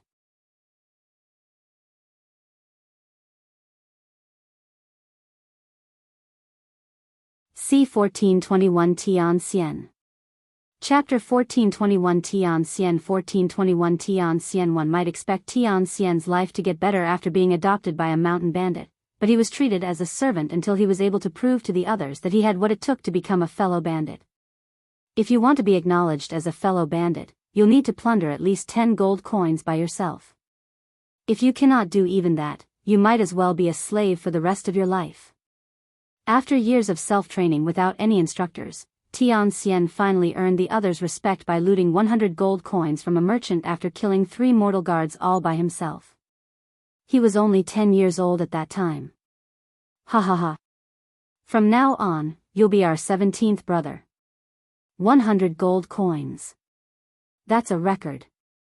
By a whopping 24 gold coins. Upon becoming a full-fledged bandit for 2 short years, misfortune befell Tian Xian once again when their gang of bandits were caught and executed by a group of soldiers. At that time, half of the bandits including Tian Xian were mere mortals without any cultivation. The other half were hovering in the mid-level of spirit apprentice. Kill these low-life bandits. Kill them all. No mercy. Unsurprisingly, when a group of spirit warriors appeared to hunt them, none of the bandits survived. All of them were slain mercilessly, except for one. When the soldiers saw how young yet skillful he wielded his weapon and learned his history with the bandits, they offered him a new life as a soldier for the Xiu family, a powerful and influential royal family in the 4th heaven.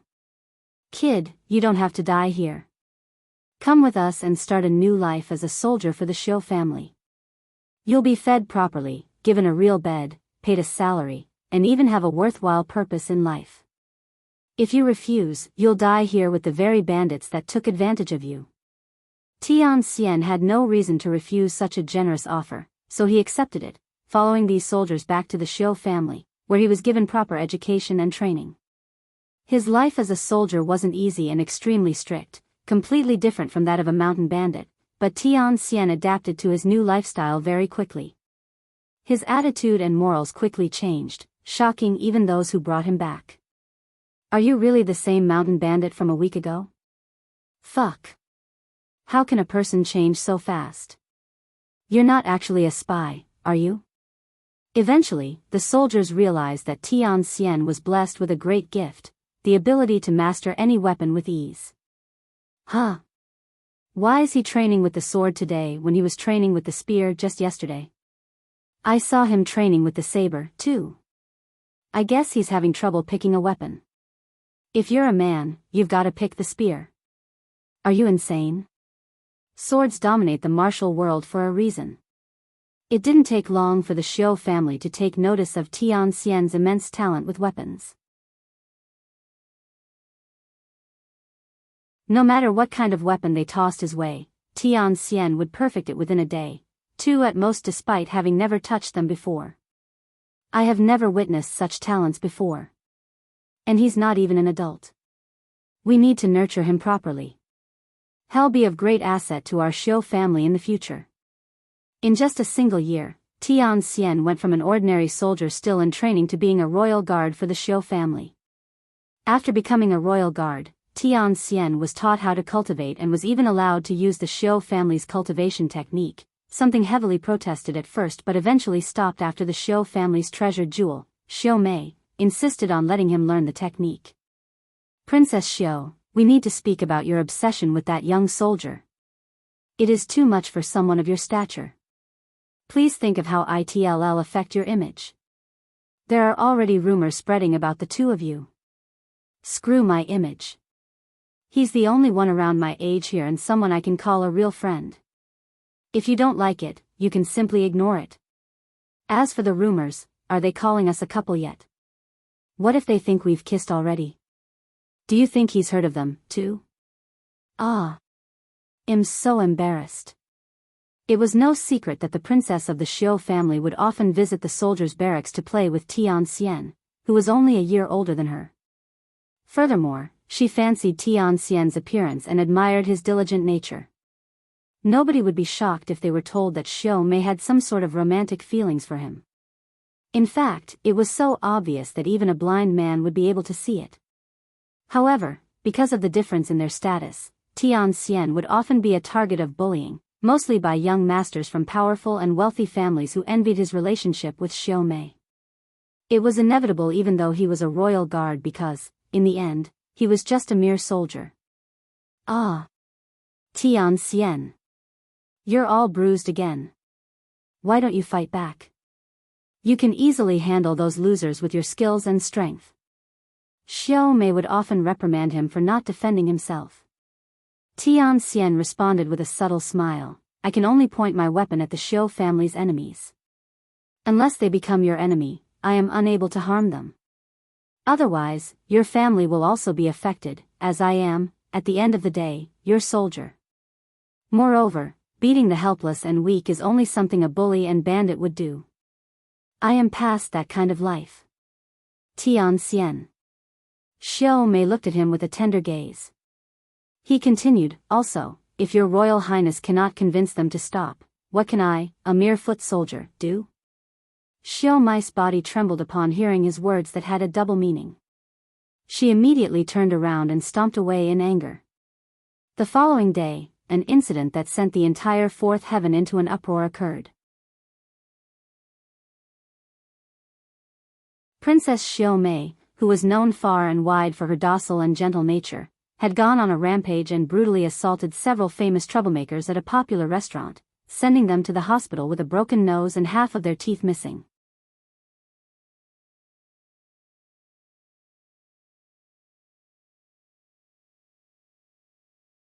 C1422 Princess Xiu. Chapter 1422 Princess Xiu 1422 Princess Xiu. The day after Tian Xian got bullied and spoke with her, Xiu Mei sneaked out of the royal palace and made her way to a famous restaurant in the same city, where the bullies that messed with Tian Xian are rumored to frequent. Why, your Royal Highness? What in heaven's name are you doing here by yourself? Where are your guards? The receptionist was scared out of her mind when Xiu Mei walked into the restaurant alone. Xiu Mei casually dismissively waved her hand and spoke, forget about that. I need to know something. Is the Li family's young master and his group of troublemakers here right now? Young Master Li and his friends? Yes, they have been dining on the top floor for the past half hour. If your Royal Highness is looking for them, I will call them down here for you. No, that won't be necessary. I'll go greet them myself since they aren't expecting me. Without saying anything else, Xiu Mei walked upstairs with the receptionist staring at her back with a nervous gaze. I should notify the Xiu family. The receptionist had an ominous feeling when he saw Xiu Mei and didn't want to be responsible if anything were to happen to her. While the receptionist alerted the Xiu family of Xiu Mei's presence at the restaurant, the person herself casually climbed to the top floor of the restaurant. At the end of the hall, 2 guards were standing before a closed room that couldn't contain the loud laughter inside. Ha ha ha. Did you see how that wimp stood there and ate our fists? I have never seen such a coward before. How did a loser like that become a royal guard for the Xiu family? Whoever made that decision must have been blind. Fuck. Just thinking about him makes me want to beat him up some more. We can always give him another visit. Hell, we can even see him after this. Why don't we cut off his fingers so that he'll lose qualifications to even work as a soldier? I bet he won't even fight back. Once Princess Xiu realizes how much of a cowardly bastard that soldier is, she'll definitely stop paying attention to him. As Xiu Mei overheard their conversation, her expression immediately darkened, and her steps toward the room hastened. Stop right there and Aiden, your Royal Highness. What are you doing here? The guard standing watch tried to stop her from approaching the room but instantly gave up when they took a closer look at her beautiful yet terrifying face. Bang! Without saying a word to the guards, Xiu Mei kicked down the doors like a barbarian, startling everyone in the room. Which bastard dares? Fuck. How dare you startle this young master? I'll have your entire family executed. The young masters in the room stopped their speech halfway when they saw Xiu Mei standing before the broken door with clenched fists, their faces filled with disbelief and shock, looking like they had just seen a ghost. Princess Xiu. What are you doing here? However, these young masters couldn't care less why Xiu Mei was there. They only wanted to know if she had overheard their loud conversation just now. Of course, they had an idea judging by the way she kicked down the doors and her chilling aura. Xiu Mei was the first to break the silence, speaking in a cold tone. Damaging my future husband's face is already punishable by death, but to think you would even consider doing something as heinous as robbing him of his future. I'll have you bastards executed immediately. Without any warning, Xiu Mei exuded immense killing intent as she jumped to the nearest young master, punching him directly in the face, and sending him flying. Despite her small and seemingly delicate figure, Xiu Mei possessed the cultivation of a peak spirit grandmaster. The one who received her punch felt his face dent inward before his vision darkened. Princess Xiu. Please calm down. We were only joking. The young masters showed zero signs of wanting to fight back. In fact, they were all older than Xiu Mei by several years, but their cultivation was only between peak spirit master and mid-level spirit grandmaster. None of them were strong enough to defeat her even if they fought without caring about her status. Ah! My fingers are bending backward. One of the young masters screamed in pain after trying to block Xiu Mei's fist. Another was struck directly in the mouth, shattering most of his teeth. Ah! My leg. Xiu Mei, who was also known as the Gentle Princess, was no different than a barbarian at this moment, her small and smooth hand stained and dripping with fresh blood. Omicron M. In just a few minutes, Xiu Mei had brutally crushed 5 young masters without breaking a sweat. If the guards hadn't stopped her at the very end, she wouldn't have hesitated to act upon her words and executed them on that day. What transpired at the restaurant was spread throughout the continent like wildfire, shocking every individual who heard it. The Xiu family expected Xiu Mei's image and reputation to plummet like a boulder. However, to their surprise, her actions had actually significantly improved her reputation, especially among the citizens within their own city. The troublemakers she had dealt with had caused so much trouble for the people that everybody dreamed of giving them a taste of their own medicine but couldn't, due to obvious reasons. Long live Princess Xiu for dealing with those troublemakers. Ha ha ha. This news is worth a grand celebration. If only they were killed. That would have been even better.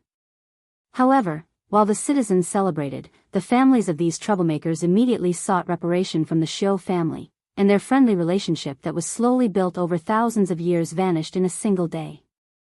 These families were not small backgrounds and could threaten even the Xiu family if they worked together, so it brought no small headache to the Xiu family.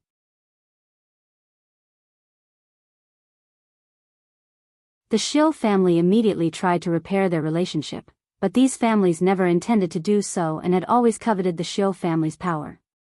Now that they had the opportunity and the excuse, they established another faction together in hopes of replacing the Xiu family. You're tuning in to the Biyao's Wuxia Chronicles YouTube channel.